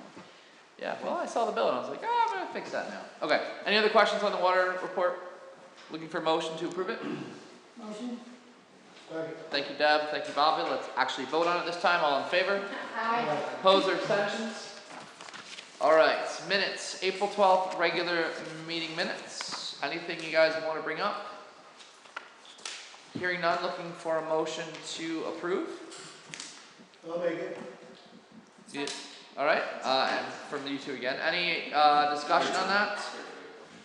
All in favor? Aye. Opposed or abstentions? Carries. Second one is for the Special meeting. the April 25th special / organizational meeting. Anything you guys want to bring up? Looking for a motion to approve it? Thank you, Dan. Pairs again. Oh, you get to Nick. All right, Megan. All in favor? Opposed or abstentions? May 3rd meeting, there's one typo that I think was probably on when I sent it to you. It says the meeting started at 6:06, but we went into executive session at 6:04. That was not how it worked. It would have been at 6:06, so we need to make the change that the executive session started at 6:06. That was probably my typing. All right, I was going to take the blame for it because it would definitely be me, thing I would do. So that's the only thing that needed to be changed from my eyes. Unless you guys saw anything else that needed to be changed, looking for motion to approve the May 3rd special meeting minutes. Motion. All right, all in favor? Opposed or abstentions? All right, carries. I again do not have the 16th and 30th meetings. I'm sorry, still working on it. Trustee committee reports. Let's go from Megan down. I know Megan, you probably gave a lot already because you talked about sewer and water. Yeah. Go. Do you have anything else? That's fine. I mean, that's all You good. did good. And by the way, if you want to keep going, I know Neil's dying to get people down here to check things out. I know it's like during the working day. Yeah, but I'd love to. that'd be great. All right, Dan. No, it just May and I gave our spiel on the water and sewer. The local laws thing, I think we'll talk about. Deb, myself, and May will talk about that. How we're gonna kind of approach that. There's certainly some outdated things like the noise ordinance, for example. Yes. I have a quick question for Andy about that. Yeah. We talked early on when we formed this committee about organizing, codifying, I think you said, our laws so that we can actually find them, the ones you're looking for. Yes.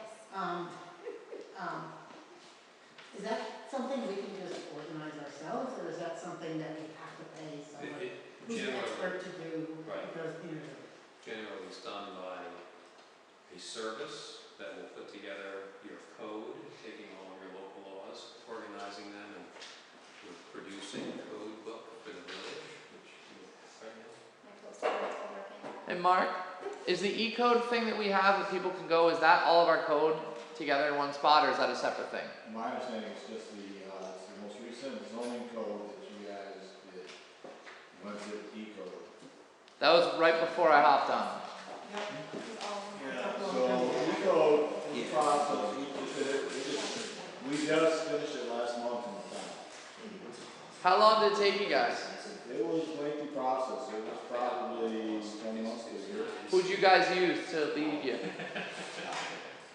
I have to get you that information, I don't remember off the top of my head. Alright, let's reach out to the town because they went through this process, maybe worth getting some ideas on it. That'd be a good thing to start focusing on, start on in the summer. Perhaps. We have 1,000 other things, but yes. Dan, anything else? Kevin? Village-wide tag sales coming up on May 28th from 8 to 4. Woo-hoo! Memorial Day Parade is on Monday, May 30th, at 10. I'm helping out the Legion if anybody wants to take part. They can just let me know. The memorial services begin at 8 o'clock, and it begins in Wood Park, goes to the river for naval services, then back up to the Civil War Monument. Are you, back to Wood Park. are you taking that on now? You are. With your hand. The 8 in the morning one? No, the whole, and the parade. Who's the contact person for the 8 in the morning one? I am. Oh, it is you, okay. Yes, we'll be there, the band will be there. That was nice last year. Bright and early. Woo, excited. A request from the Hoosick Falls Fire Department for a parade on July 3rd. It's their 175th anniversary. Later in the evening they have... Sunday. It's a Sunday, yeah. Later in the day they have a band and fireworks at the town park. And that is a joint venture between Hoosick Falls and North Hoosick. The parade itself will be just Hoosick Falls' 175th anniversary. Oh, that's fantastic. What time is the parade? 1 o'clock. Okay. July 3rd. So make sure all the churches know they cut off at 1 or you're going to be interrupted by a parade and fireworks. Right. Do you- Summer concerts are all in and scheduled for June, July, and August. On Saturdays, I'm not going to list particular dates, but I that's have all set for scheduled summer. here, it's in the, we And have thanks it. to all our sponsors that it's not, as people have said in the past, it's not village funding, it's all from great sponsors who support the events. Yeah, we have it up at the office and on the calendar. You know what, Kevin, Marie, can you guys follow up with me? It would not be hard for me to put a little blurb on the top of the homepage about the click here for the schedule, and I can just make a page and put all this on, or if we can make a PDF document, you can just click it and open it. I also did up a page of all community events, at least the ones that was aware of for the summer. Yeah, this The has, firehouse and this the has, museum. Actually, the county asked me for a list, and I complied a list and sent it to the county for their Rensselaer County tourism files. Can you email me that? Yep. I'll try to get that on the website. me also, I think I have part of it, but not all of it. Alright, Please. alright, thank you. Anything else, Kevin? Thank you, Kevin. Deb? I'm sorry, Kevin, anything else? No, I just wanted to bring up, I noticed on social media today about parking again, our parking signs. Yes. And I know we voted to take all the signs out that weren't necessary. Are we going to follow through on that? We discussed how to do signage. I do not recall us voting to take them down. I recall us having a disagreement a couple different times. The first time, and the general consensus was to leave up some of the signs and not order new signs. And then we discussed it like a meeting or two ago, and we couldn't quite remember how it was. And did you looked into that and couldn't? I didn't get too far today. I went back to the old minutes. What I was and doing. It didn't even mention what we talked about. You came up with these maps. What meeting was that, by the way? What? I think it was in February. February or March? I mean, I can go back to the audio and try to find it, or we can just decide, we can just take down the extra signs if it's super excessively distracting.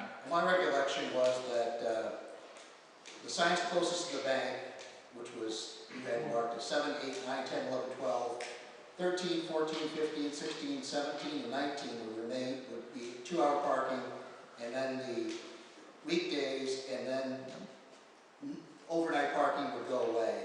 and all the no overnight parking signs would disappear, including the ones in the middle. I'm trying to find that map, but I'm not. No, we had talked about, because the spot right by the bank has to be a specific way. In fact, I think it's the 2 spots right there, right? No, there's 10 spots, I think. I meant like there's 4 different groups of spots in the middle. There's 10 spots there, which all have to be a certain way. I thought we came to a consensus that was going to be done. I did too. Maybe it's very possible I'm wrong. Is that the parking lot? Yeah. Rob, there's a resolution. Oh. Yep, I got it. Yeah, and that was missing from the meetings, from the minutes, I think. The resolution would not have been, shouldn't be. I No, could not have. the resolution, I think the resolution's.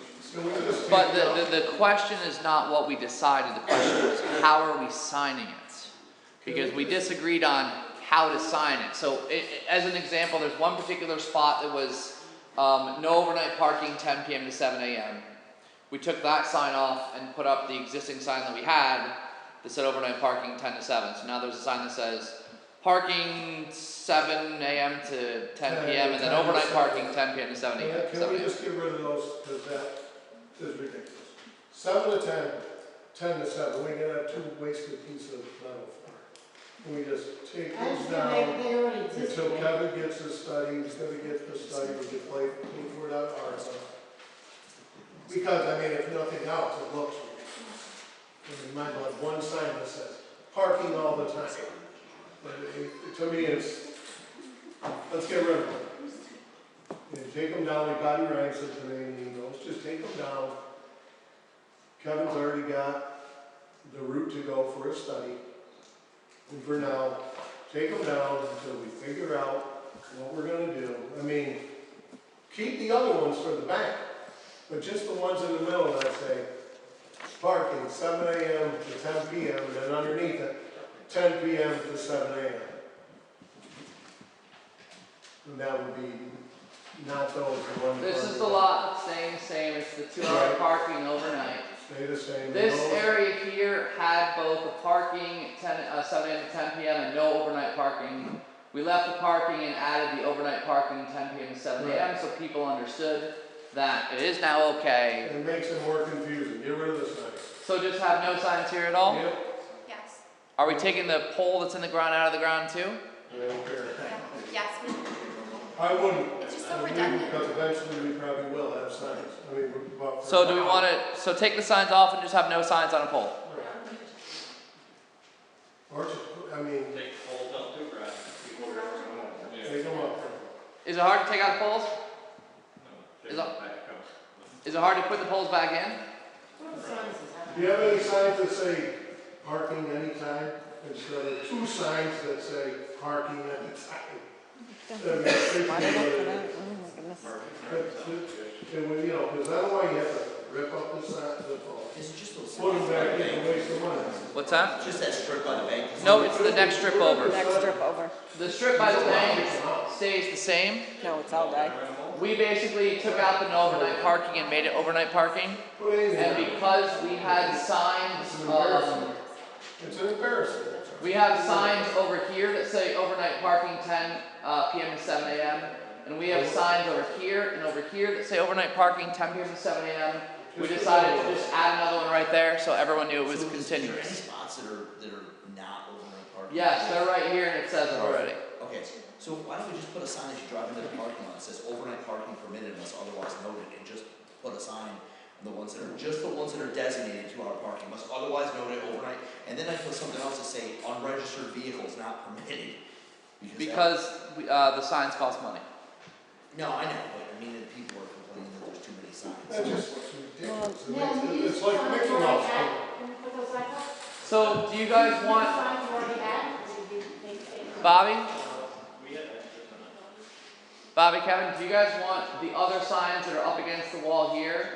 I just want to along the touch road? the middle ones that say 7 to 10 to 10 to 7.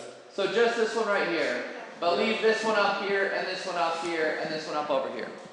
I mean, Is that what you guys all of want? us have gone over and looked at it, so what do you guys think? I think they should should all come out except for the one next to the bank. Yeah. So just put signs here for the restrictions and take all the other ones out. That's what you want? Yeah, wait, you'll have You got people that live there, so you gotta, I don't mind keeping all of the other ones, just getting rid of the redundant one, that makes no sense. Right, We just can get take that rid of one those. out and that's. That's fine. yeah. Neil? Neil? Can you take out the extra signs right here in the pole? It's the one spot in the middle, not the bank one right by the bank. It's the next one over with the sign right here. It's the double sign that say parking 7 to 10, parking 10 to 7. In other words, Neil, see me at the end and I'll show you. Just take all of them down to the center of the park. It's just the center one. Well, I don't. I think it's very hard, take 2 minutes. Or I can do it, or not, give me your wrenches. Or no, I have, so hold on. Okay, hold on, then. Yep. So Neil, we'll just check after the meeting so we know which ones. When we'll talk to make sure we know which ones we're talking about. We can move on. Deb. I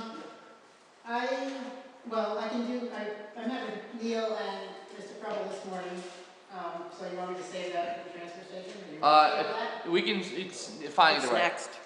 It's next, so just go for it. It's fine. Okay. So, we had a nice long meeting. Good. Sunny out. I've got copies of the permit costs, and we talked about who uses it, how they use it, ways to save money or, make it more efficient financially and otherwise. Basically what happens is, there's a resident, there's basically two permits, right? Resident Village in town. and town. Okay, resident is, $10, non-resident, which is town people, is $20. There's two other that aren't being used, or being issued anymore. One is resident contractor commercial, which should be $30, and non-resident contractor commercial for $50. So that's a whole lot more money that we could see coming in if we actually. Did you say those were 20 and 50? 30 and 50. 30 and 50. 30 and I've 50. never used them as long as I've been there. Okay. And those are annual. Yep. Okay. Ouch. And there's other ones for small appliances, large appliances, stuff like that. And there's the fees, sorry, I jumped ahead. The fees for the different things that are being dropped off come in 4-foot beds or 6-foot trunk beds, et cetera. And there's different prices for how much different loads are because of the size and also the weight of, like, brush doesn't weigh as much as shingles, for example. So a truck full of shingles should cost more than 2 trucks.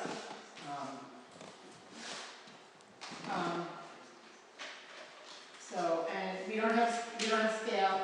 Scales are super expensive, and where the heck would we put it? And then Yep. we have to be, certified every year or every certain amount. So that gets into a lot of difficulty. Sorry, I'm all over the place. I learned a lot this morning. Oh, that's good. That's what we want. They talk about town residents using garbage. Yes. Now, town residents use it sometimes just for their regular trash. Like they're supposed to go and get private contractors to pick up their trash, and I think a lot of them are just bringing it to us. And it's part of they put it, except for the recycling, the garbage gets put where county waste comes and picks up 3 dumpsters every week anyway. Well, whatever. Whatever it is. Yeah. And that's already in our Every week. contract, so that's Supposed to be. actually Yeah. not costing us loads of money. Correct. Because we have that contract anyway. They are putting things in recycling. I don't remember. Yep. To pick up a load, it costs between $125 and $150 For the recycling loads? recycling. Okay.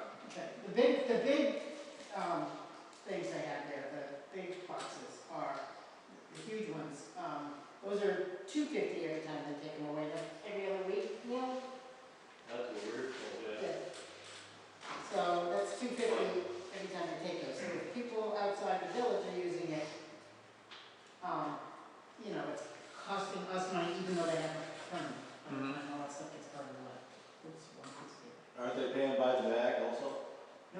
No. Yeah, they're supposed to. Yeah, they should. They're, Small white bag is $2, a 30-gallon bag is $3, over 30 gallons is $6. For garbage bags?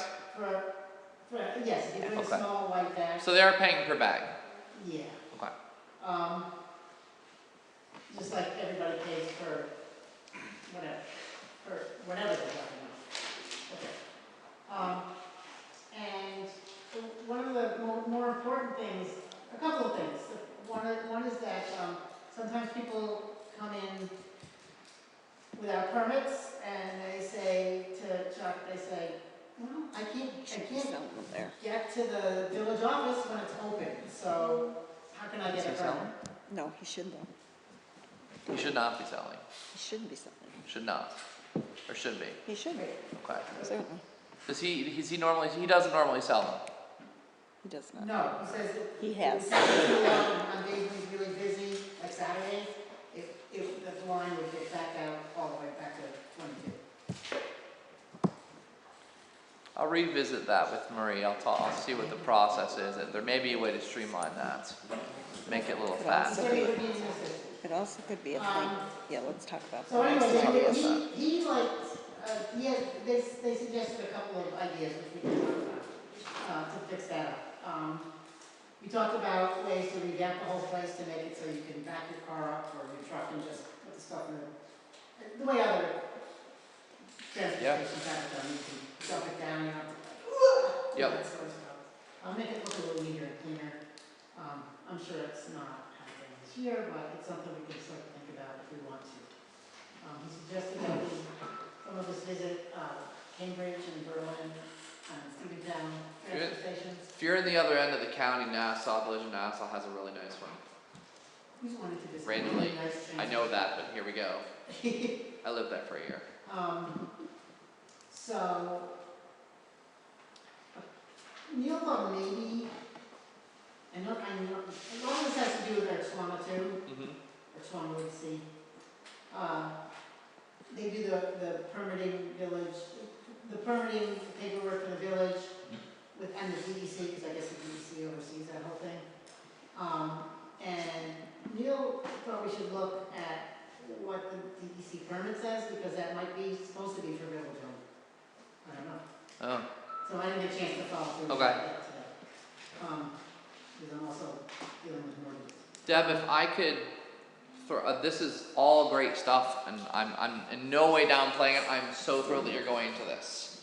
I would love to see if you and Denise could sit down and look at actual costs from last fiscal year, and then after we have this fiscal year stuff done, this fiscal year, because I would love to see us have a plan ready by the end of the summer or early fall. There would be a suggestion for rate changes or procedural changes, maybe a suggestion for changing out the locations of things, so we could do that in the fall, late fall, or in the end of winter when the next season opens up. So I would love to see changes happen. Okay, so let me just get right to some really pertinent stuff.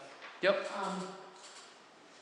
Both, neither Chuck nor Neil thought that there should be, the permit rates should go up for village people. Because we're also, you know, Yeah. because it's a village, and that's who's paying the taxes. But the town people, it's like sometimes free trash pickup. And then I asked, Denise was able to pull up some numbers real quick for who's using it. Okay, from 2018-19, there were 93 town users and 61, 93 village users and 61 town users. And this past year, there were 68 village users, village permits, and 60 town people. So it's starting to like even out. Yeah. So they thought it would, and they don't even think that we should raise on the town people who get permits, but that maybe the town could help us out. We could talk to them about, you know, rebates or whatever, subsidies or I don't know what to call it. But ways that they could contribute since so many town people are using it. One of their fears was that if we raise rates, that people will just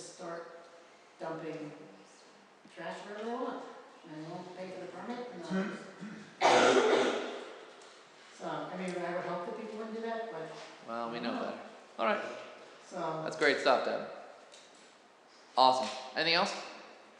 I looked at other town rates, Mhm. and our rates for garbage are pretty comparable to what we have already. The point is that whether it's the permit fees that are really making the difference, where it's either got to be raised or the town, get it from the town, get it from the consumer that's using our service, and the village is putting the bill for it.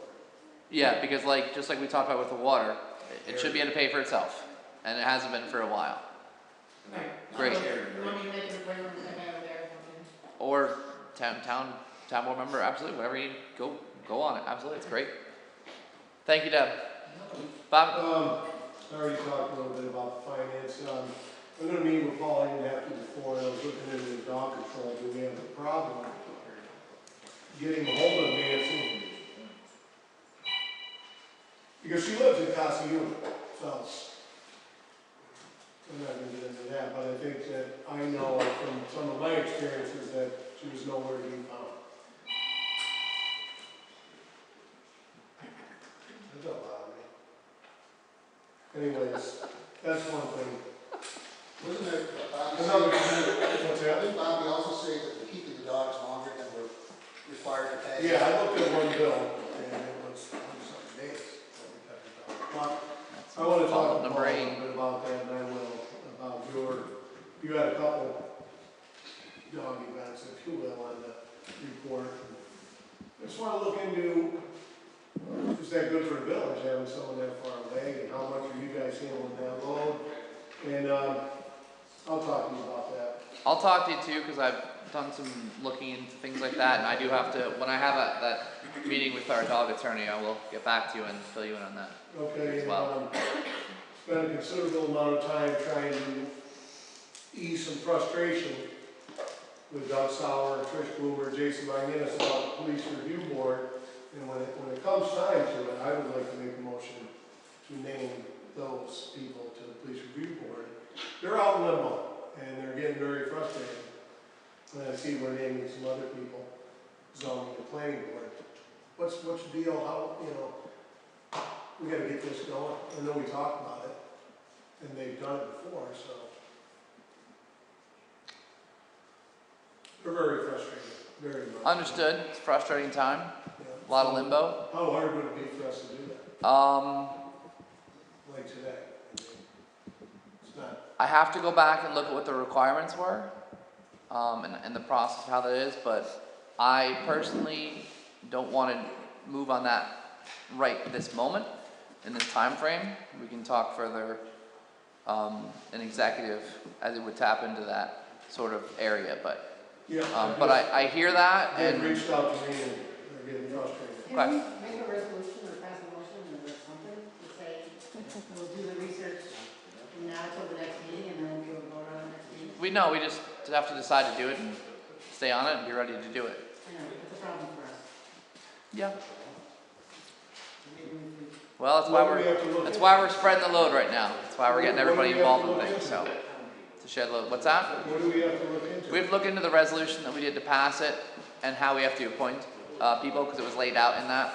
And it's not something we can just hop on right now tonight and do it. Didn't we pass that? Yeah, we already passed that.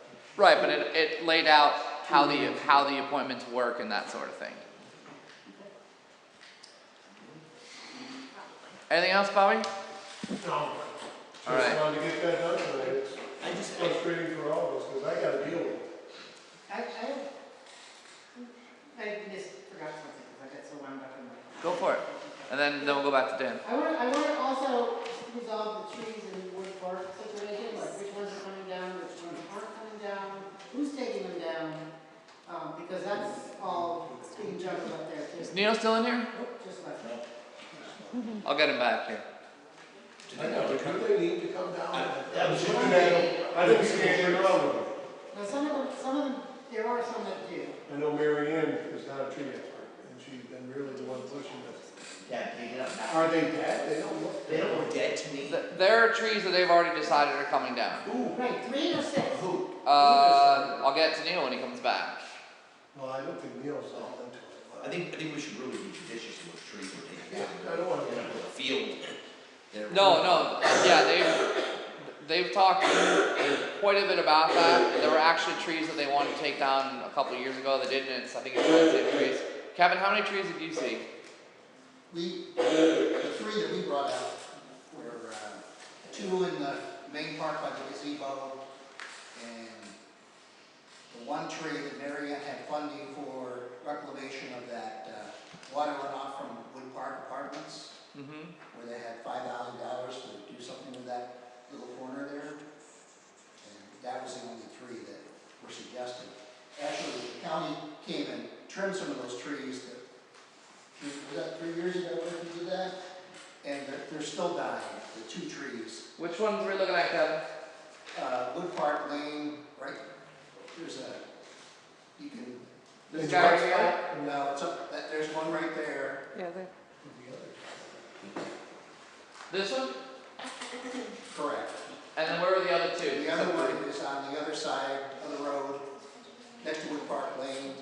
This way? It's not the big bushy ones, the one in back of it. Up here? No, on Wood Park Lane on the bottom. Right? Go This up. guy? No. This go guy? up. keep going toward the gazebo, On your right side right there. there, there's one in back of that that you kind of see there. Okay. And then there's another one on the parking lot side by the police station that you can see right there. Hoosick Rising had two trees planted on both sides of that tree that's dying. And This one right here, yeah. that one right there. And it's pretty evident, you can see the branches that are dying on those trees. I feel like you guys already agreed on those three. Neil had a couple more and thought, and we just had to figure out the timing. I question whether they were all on village property because one was directly back at St. Mark's Church, so I'm not sure whether the village owns that property or not. This one right here? No, there's a couple further over, behind the church.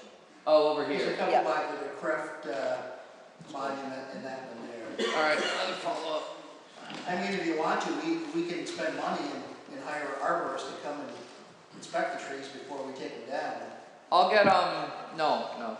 I'll get in touch with Neil, I'll get some pictures taken, I'll send out to you guys so we know what we're talking about before anything happens. And then it's just a matter of who does it and when. I mean, actually, the county's agreed to take some of them down for us. That sounds good. County bucket loaders are working, isn't it? That sounds good. What are we replacing there? You want- I think there's already trees in some spots already, and there's some spots where they don't want trees. Marion was considering it fall. Alright. From the position.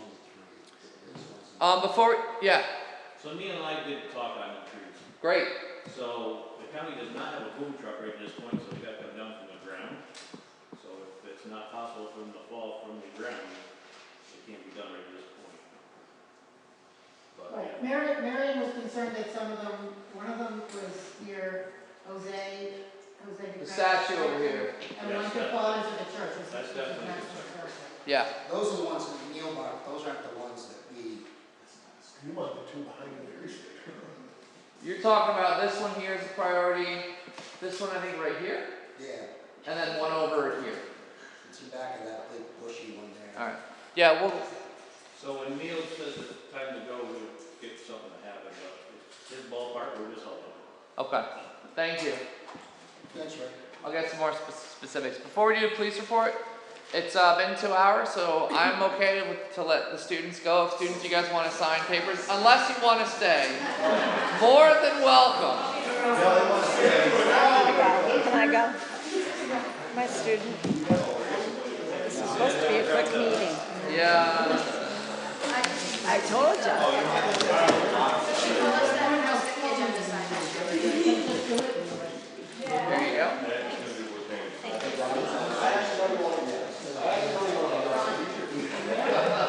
I love how I put my signature and my phone number is the bedroom extension. I know, right?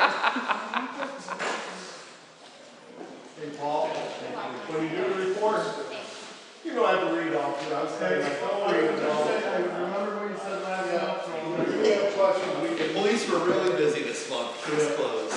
no more having to read every sentence. What's brutal on it, immediately. Alrighty. Paul.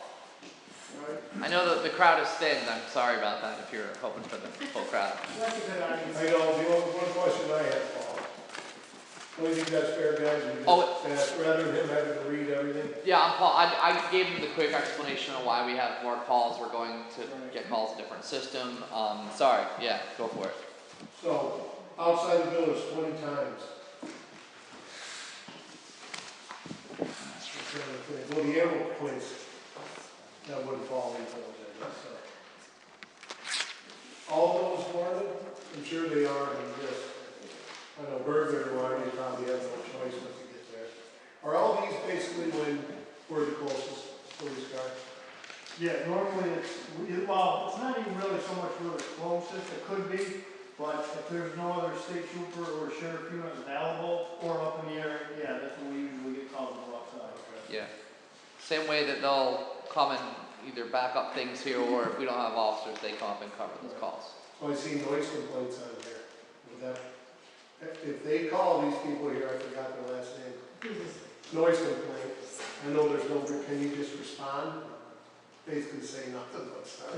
Well, again, these calls that we responded to outside the village, we could have also gone with the unit to be a backup unit. It doesn't necessarily mean we were the only one. Stand up as well. I figured, yeah, I don't know. Yeah. I just saw noise complaint when that lady calls. Right, I mean, that's something like the noise complaint could be a big party. Right. Normally they are after 10 p.m. or something. Right. 7th inning stretch, so. Did you guys have any other questions for Paul? Paul, is there anything you want to say? No, I mean, if everybody's good with the report, the only, one change I had is the 505, it's still at Carmody's. But I got word today that they were waiting on one part, which came in, so that car should be ready and back in service this week. Okay. And I told the trustees this. I did update the arrest numbers. I just saw Bernie today, and we just double checked. So I have all the arrest numbers. So in the next report, I'll make sure that's keep track of punchly. But I already went through those numbers.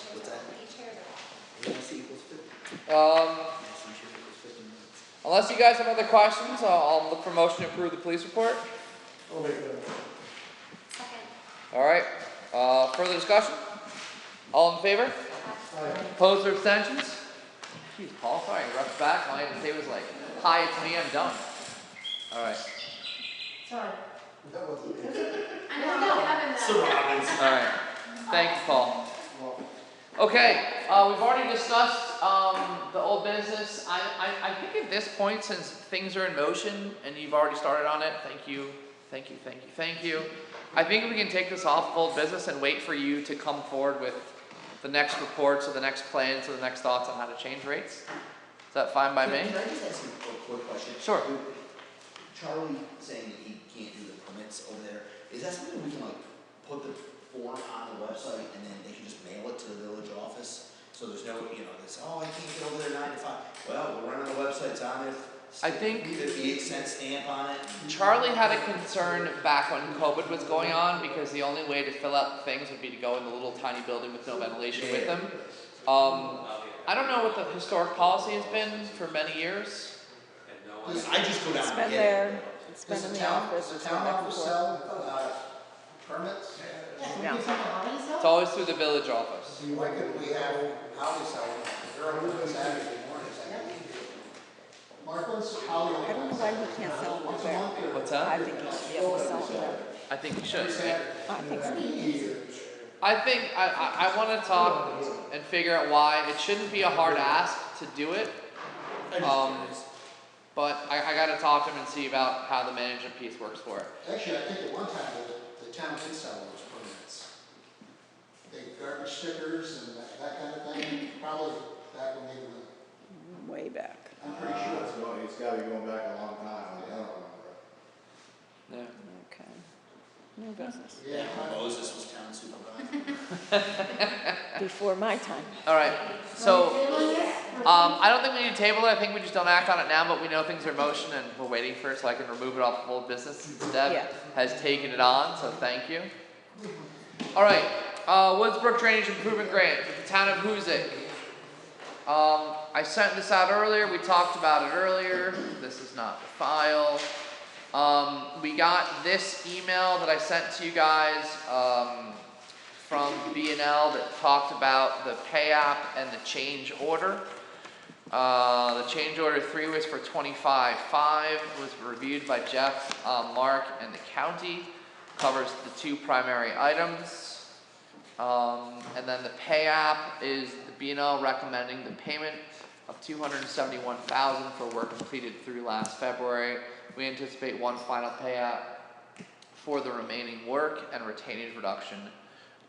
The change order in question is right up here. This is the change order. And again, this highlights the 2 items that were changed from the original plans. The increase in the change order is $25,000. That still puts us very much within the scope of the budget. So in a sense, this is just kind of a formality, and so on and so forth. So unless you guys have a question about this change order, I would entertain a motion to authorize the mayor to execute change order number 3. I'll make the motion. Thank you. Any further discussion? I know we talked about it before. It's fine, talk about it again. Any other questions? All right, hearing none. All in favor? Aye. Aye. Opposed or abstentions? No. Okay. And the next one. Pay app number 2, looking for a motion to authorize the mayor to execute pay app number 2. This is this document right here. Nope, that's not the one, just kidding. This is kind of a standard fare. When work has been done and reviewed, they request the pay app. We have to officially approve it so that the funds can be released to pay off the contractors. Andy, anything else I need to say about pay apps? That's pretty much it. So again, this is kind of just more of a formality. Looking for a motion to authorize the mayor to execute pay app number 2. Motion. Thank you. Second? Second. Thank you. Everybody? Deb got it. Further discussion? All in favor? Aye. Aye. Opposed or abstentions? All right. Carries. Thank you. Next item, we're looking to have a motion to advertise for part-time summer work for the DPW. They need it, I'll make the motion. All right. Second? Neil, any further discussion? No. See, you heard the Not supporting our case. What's I that? went for dinner. Supporting the case. Beautiful. All right. All in favor? Aye. Opposed or abstentions? Carries. As we have in previous times, we can sit down with them, review their application, and the board will approve. Do you think we would have people ready to go in the June meeting? That's beautiful. All right. How many are you looking to get? How many do you want? Well, we're gonna have to consider this year possibly, I'd like to get 3 like I did last year, but maybe possibly 4. Because that way we can put somebody with Kenny at the sewer plant to do stuff. Because we don't know when Keith is coming back yet, so. And then there, I still got the same 3 that can mow, we will have to Plenty of work. work with, you know, because we've got plenty of work, you know.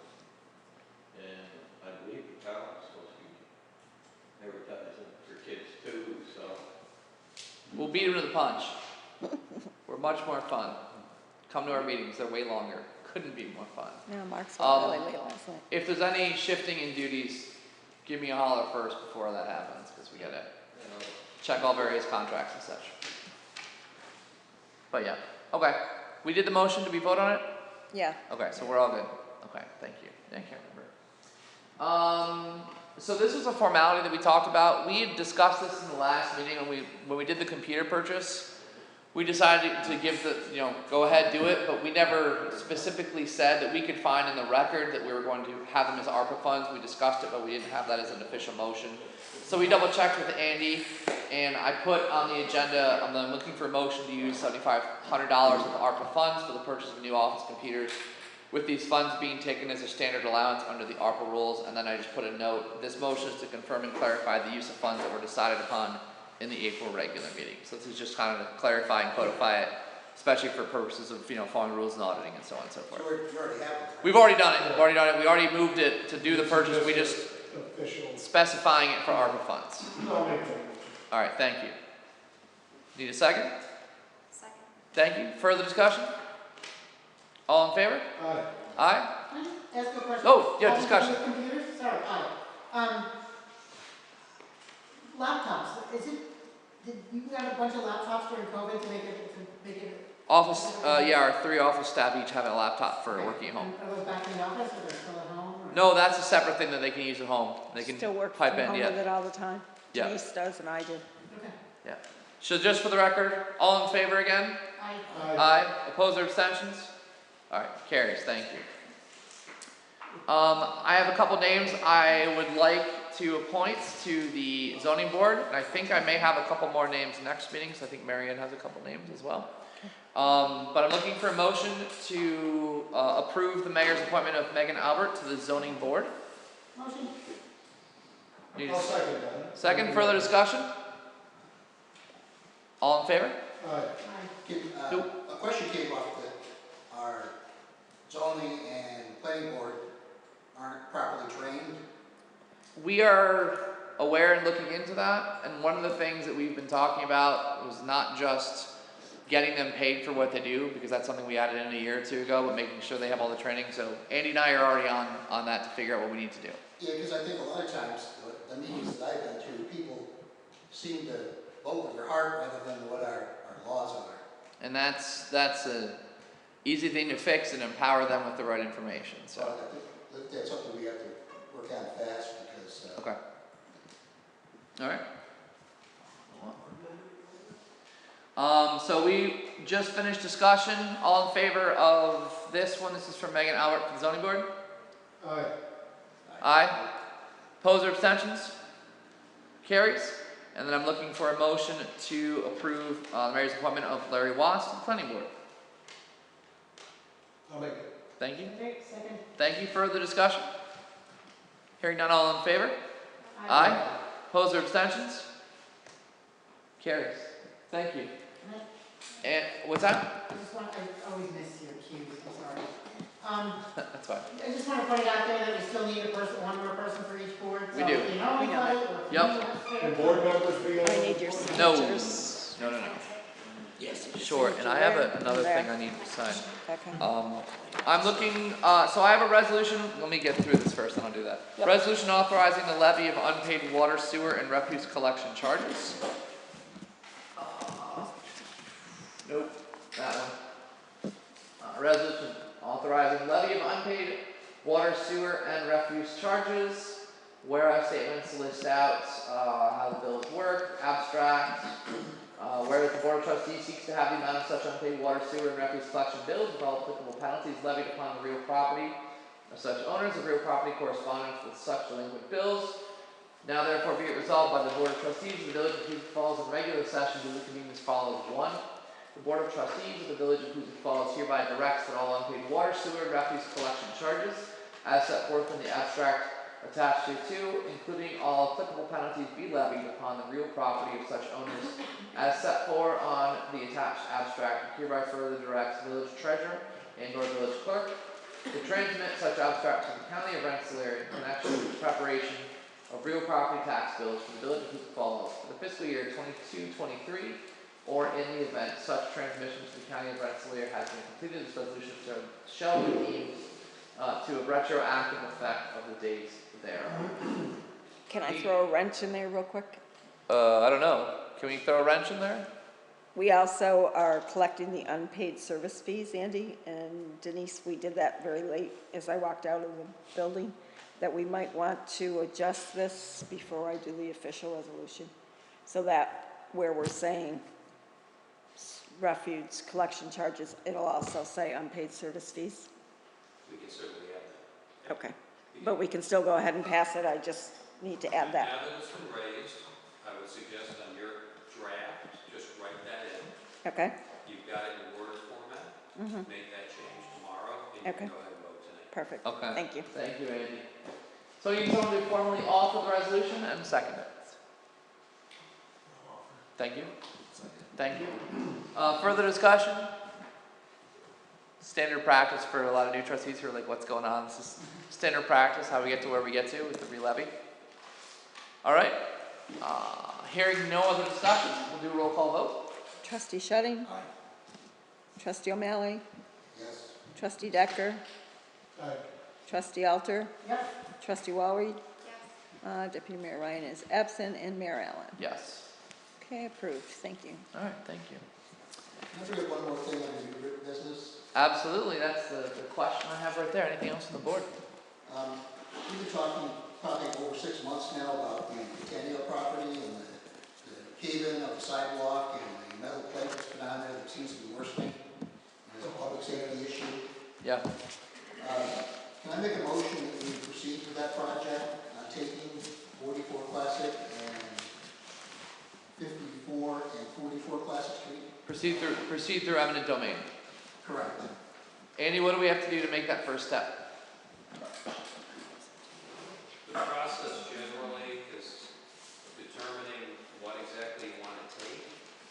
Does it meet the requirement that it's for a public project? And then have the value of that taking appraised and make a good faith offer to the current owner to see if that can be purchased.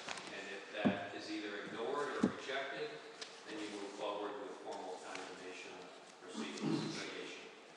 So to officially start the ball rolling, would it be a motion to direct the village attorney to begin proceeding towards eminent domain? Would it something like that? Well, you can certainly say, if you want to make that motion, you know, identify the properties, so the motion would be to commence eminent domain, the eminent domain process, and that will encompass all the administrative work, and then it need be litigation.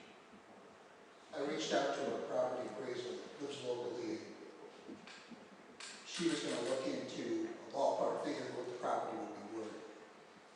And she said she would get to that in a couple weeks. Well, we're going to go down this road, and that motion is approved. I'll coordinate with you. We're going to want to make sure that whoever does the appraisal is appropriately retained. We want to use the expert services exemption to get into proposals. We'll review the village's procurement policy. We want to make sure that that proof is obtained properly. We have that record in place and then reach out to, if we can find the current owner and make that good faith offer. That should be reviewed by the board. They will agree with the appraisal and extend the good faith offer. And if that's rejected, then I'll counsel the board on further proceedings at that point. Mark, can you get together any correspondence you've had on that issue? Nope, there's no correspondence. What you sent to the state? The emails I sent to the state? Yeah. State, but has there been any letters to Mr. Catania himself on the? No, because we don't have contact information to send it to. Yeah, but there is, we have an address. Was it ever forwarded and then rejected? I have to look at them, I don't remember off the top of my head. I agree with Kevin. I never want to go down this road. It's always has to be the last ditch effort. We've done everything in good faith. We know we're going to probably run into issues going down this road anyway, but I still think we don't have a choice. The state hasn't acted on it. It's an accident waiting to happen. It's been on Mark's report for like 2 years. All 3 lots? Or are you specifically naming the lot where the sidewalk is? I mean, well, you almost have both lots, anyway, 44 and 54. And then there's another lot also attached to it that the county gave me, and there's no address on it. Mark, where's the undermining specific to? There are 3 lots, and if you want to get real specific, you're going to go by the tax map number. On my computer, they all have addresses, but you have the lot where the sidewalk issue is obviously an issue, and then the lot closest to the insurance company has a wall that's failing also. You can see it from the top. I do have that information in the office. Yeah, I have, here's the tax map. I mean, that's the most specific way to go, so that we can also use the address too, but I'm sure somewhere in there you're gonna have the tax map. You wanna make sure you're identifying. Yeah, I think I gave Andy a small packet of maps and things a couple months ago that he may have somewhere. I'll look that up, Kevin. Hard copy or electronic? Hard copy. Okay. I think there were just maps that the county gave me of the outline of the properties. Should we make that a motion then? I think you made one, correct? Yeah, motion to commence the eminent domain process on 4454 Classic Street. Which is it, so are we deciding, Kevin, in your motion, is it all three, is it two specific, one specific? The other property, they didn't give me the number, so I'm not sure exactly what the number is of the shared piece of property. Will you show us the tax map numbers there, Kevin, because 15-2-20. The other one is 27.15.2-13, and then there's 27.15-2-15. That's the same. 27.15-2-15, you gave me that twice. It's 150. It was 13, 20, and 15. Oh, 13, I'm sorry, misheard. I heard 15 twice, sorry, I don't Kevin. know why. Acoustics are so premium. They're better with that up, I can tell you that. Is that what that's up there? Actually, I think that was keeping the air, Okay, so the that motion's being cooler made air. by Kevin? Yeah, motion's made by Kevin, need a second? I'll second. Can I just add, so the motion is just gonna be to take up to all three of those properties as necessary to stabilize that sidewalk and then basically pedestrian thoroughfare, right? Was that the motion? Well, the motion is to commence the eminent domain process Yeah, for all I three of agree those with Kevin on properties. this. It's not an eyesore and a public safety. It's not, that's an impedance to any economic development in the downtown as well. I mean, that's not our claim, but I know people that have just recently, in the past year, inquired about it, want to buy a part of that property, and they run into the same thing where they can't contact the owner to purchase it. But again, like, we are not pursuing this because we want to get it so we can sell it to other people for economic development. I'm not saying. No, I know that. But I just want to be very clear for the record, this is a public safety issue, and that's why we're going this route. Absolutely, it's sinking. Yeah, it is. Rita, Just a question. Are they paying their taxes? no. Yes, they are. Oh, some of them. They are paying the taxes. Actually, I went down to the county and to check on it, and she told me, well, he just paid his taxes last week. I said, great, do you have an address for it? It's the old address that nobody answers. Yeah. And I said, well, do you have a phone number? Well, we usually keep records of all our phone calls, but in this case, we didn't for some reason. So, it's my guess. Is that what you were thinking? Well, at some point, if they're not paying their taxes, the county's gonna own the property. Yeah, but that, yeah. Then it wouldn't cost you anything. That's like 4 to 5 year process. And, Right. yeah. Or try to get an easement from the people that own it just to fix the sidewalk and don't have anything invested. So Andy, the question that Dan had was, is it, we're It will depend on what qualifies as that public project under Okay. the eminent domain procedure law, and I'll coordinate with Mark and with Kevin on that. okay. My guess is he's in a nursing home, but he paid electronically his taxes this past year, so he's all paid up. All right. Any other questions? Discussion on this? So the motion is, can you read that back to us? Commence the eminent domain process on the three properties, Classic Street, made by Kevin and seconded by Bobby, all in favor. All in favor? Aye. Opposed or abstentions? I'm not opposing, I'm just wondering if he's paying his taxes, can we get an easement? Can we say like this has to be fixed, or do we have to take the properties? So it'll be less drastic to me. Yeah. Let's The problem is he's gonna have the same problem to get the easement, he's not answering this. Okay. He doesn't answer. I understand that. So everybody was, So you're saying we've exhausted all our, Kevin, Yeah. you're saying we've exhausted all resources, we tried to get hold of them, so this is the last measure to make sure Yeah. we're Right. achieving public Definitely, safety. exactly. Okay. Can I just ask you a quick question, Manny? If we do this and we start eminent domain proceedings and suddenly a concrete company shows up, stabilizes all the places in the sidewalk, is that basically the end of it? Because the purpose for the eminent domain proceedings is now faded, right? Generally, the purpose of the eminent domain proceeding is to take property for a public purpose. Ouch. Right. Okay, this is a public safety issue. understand that the Supreme Court did authorize an eminent domain proceeding for economic development, and quite frankly, there was an outcry nationwide to use the eminent domain process for that purpose. And you're letting I it. heard Kevin say it was an eyesore for economic development. You can do that. Get ready for criticism for abuse of the eminent domain process, even though it may be legal. This is generally taking a property, fair compensation for a public purpose. There's a public need. This will cost the village, depending on what is determined needs to be taken, this is something that could also require some bonding. This could become quite expensive. Is it possible to take just a portion of the property without taking any, because Yes. I looked at that wall that's there, it doesn't look like we need to buy the whole hillside all the way. Well, there's ways to go about this. Remember, the earlier eminent domain proceeding we had with Mr. Catania was to obtain an easement for the sewer project. He wasn't you weren't on the board for that, but it was a small So there was piece. a prior eminent domain proceeding the village undertook just to acquire an easement for Mr. Catania in connection with the sewer project. We did have to litigate the case.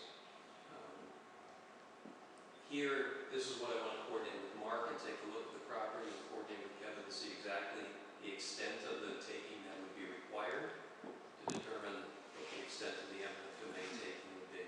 And between the services of figuring out the actual properties, the assessment, all that stuff, he'll be in touch with us on what the cost will be if we go on to next steps, So like we did last time. maybe we get lucky and we actually track Mr. Catania down and he has a purchase price, and maybe the people that are actually interested can actually buy the property and they can fix it. He had that on sale for years, Correct. and it would never sell because he thinks Waterfront property. it's Riverview property. Well, maybe, but you know what? They have not, they have tried everything to get Yeah, over well, he's also, you guys also pissed him off, you know, with the last project, so he's not a very cooperative guy. So the village has already, spent money on this property. I think Neil back there last year, when we cut trees down. Wouldn't that property come under the property maintenance code as well for all the trees and stuff growing up over the? I don't think we did that. You know, I mean. Somebody went in there and cut all the trees down. Well, because I had brought it up about, having the board go in and look at it. And at that time, it was going up pretty much, and I asked Neil if he could send one of his guys over to clear To some get up in there. paths, so it'd be walkable, which he did. That was all they got cut down. It was just enough to clear. I mean, once summer comes, all the vegetation starts coming over the fence and makes it hard to even walk. You know, the worst part is on this whole thing is that the fix, probably, if you focused on the fix, to actually just fix the sidewalk, it's not. Not a huge deal. You know, I mean, you're talking about bringing in some loads of, you know, I'm not sure what would be the best, shot rock or gravel or a combination, you know, just something to build up back that wall that's collapsed. Yep. You know, I don't even know if it would be 10, 20 truckloads. I mean, I don't know what it would take, if that's more Neil's area, but to me, in my mind, it doesn't seem like it would take a lot, you know, but when you start doing something like that, you take on the responsibility of the lot, you know, because. So his property is undermining the sidewalk, clearly safety issue. So there's no doubt. That's not something he can be fined until it's fixed. Well, it seems like it's a. Fine until fixed. You Ticket, can find out ticket, the ticket, house ticket. from home, it doesn't matter. Right, because he doesn't answer. Yeah. It's gonna hurt his wallet. It won't, because it won't get to him, because we don't have an address, because he doesn't be in contact. Can we fix it? We issue benchmarks. No, we cannot fix it until it becomes an emergency. And even then, we'd have to get approval from probably the state to do various things. And who gets to declare it an emergency? Andy, do you want to address? Well, it is along a state highway. That's why Mark's been trying to coordinate with DOT. DOT does not deem this to be an immediate safety hazard, and they coordinate Should I with trip Mark. when I walk tomorrow? That's their opinion. You try it again, I mean, the sidewalk. Do you want an emergency? That's the record curve. Oh, I can't. I got my days. What did they do? Did we send them a bill? We have coordinated with DOT. Oh, no, I'm just being. Oh, I get it. And frustrated. on the issue of finding him, understand that even a property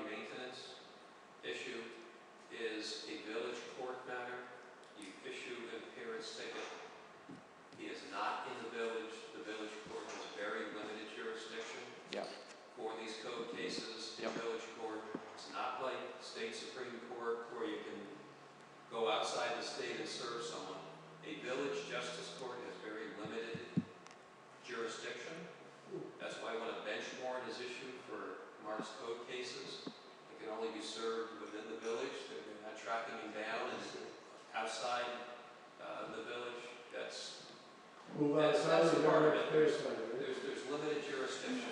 The extent of the fines is limited. I will tell you this, that under our code, the fines are discretionary court. We say this all the time, Mark, between $50 and $250.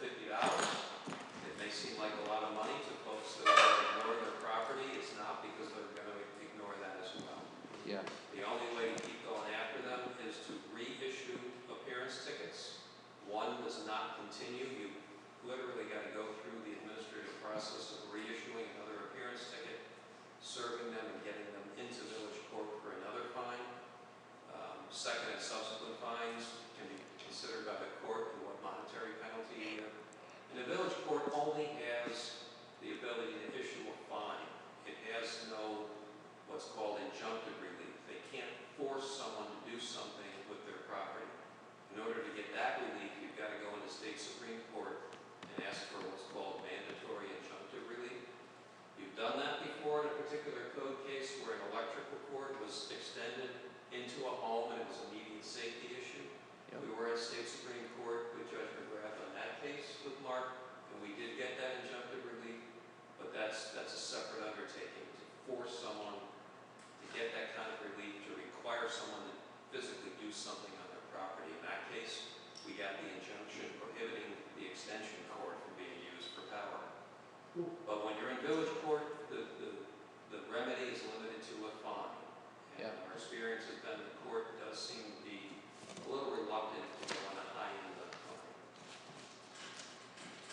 We request that, but that's within the court's discretion. Thank you, Andy. So we did not fully vote on that. We kind of interrupted it again with discussion. That's all right. It's been a thing. So just for the record, all in favor of the motion? Alright, Aye. Dan, we are re-voting on it because we didn't quite finish. So all in favor of the motion? Were you an aye? I was an aye. Aye. Abstentions or opposed? Okay. So moves forward unanimously. Anything else for the good of the? By the way, Mark, one other problem property, 59 Church Street is on the list for foreclosure. Marshall property. Oh, is it? Oh, I don't have the right thing Yeah, up we here. may not be able to, we may have to do something with that. I've been talking to Andy about that, that's one of the roof, roof or what? Yeah. Yeah, so we have an open case on that, we may have to do something code wise on that, or otherwise it's gonna. There's a bench exposed warrant. right now. There's a bench warrant for the Are owner. you going into Yeah. executive? I have no For business. failure to appear. All right. Shane. Unless there's any other board meeting business, I'm looking for a motion to enter executive session to discuss personnel matters with no business to be conducted at the conclusion of executive session. Deb? Motion? Second, further discussion? All in favor? Aye. Opposed, abstentions? 8:39, we are moving into executive session with no business to be conducted after. Thank you.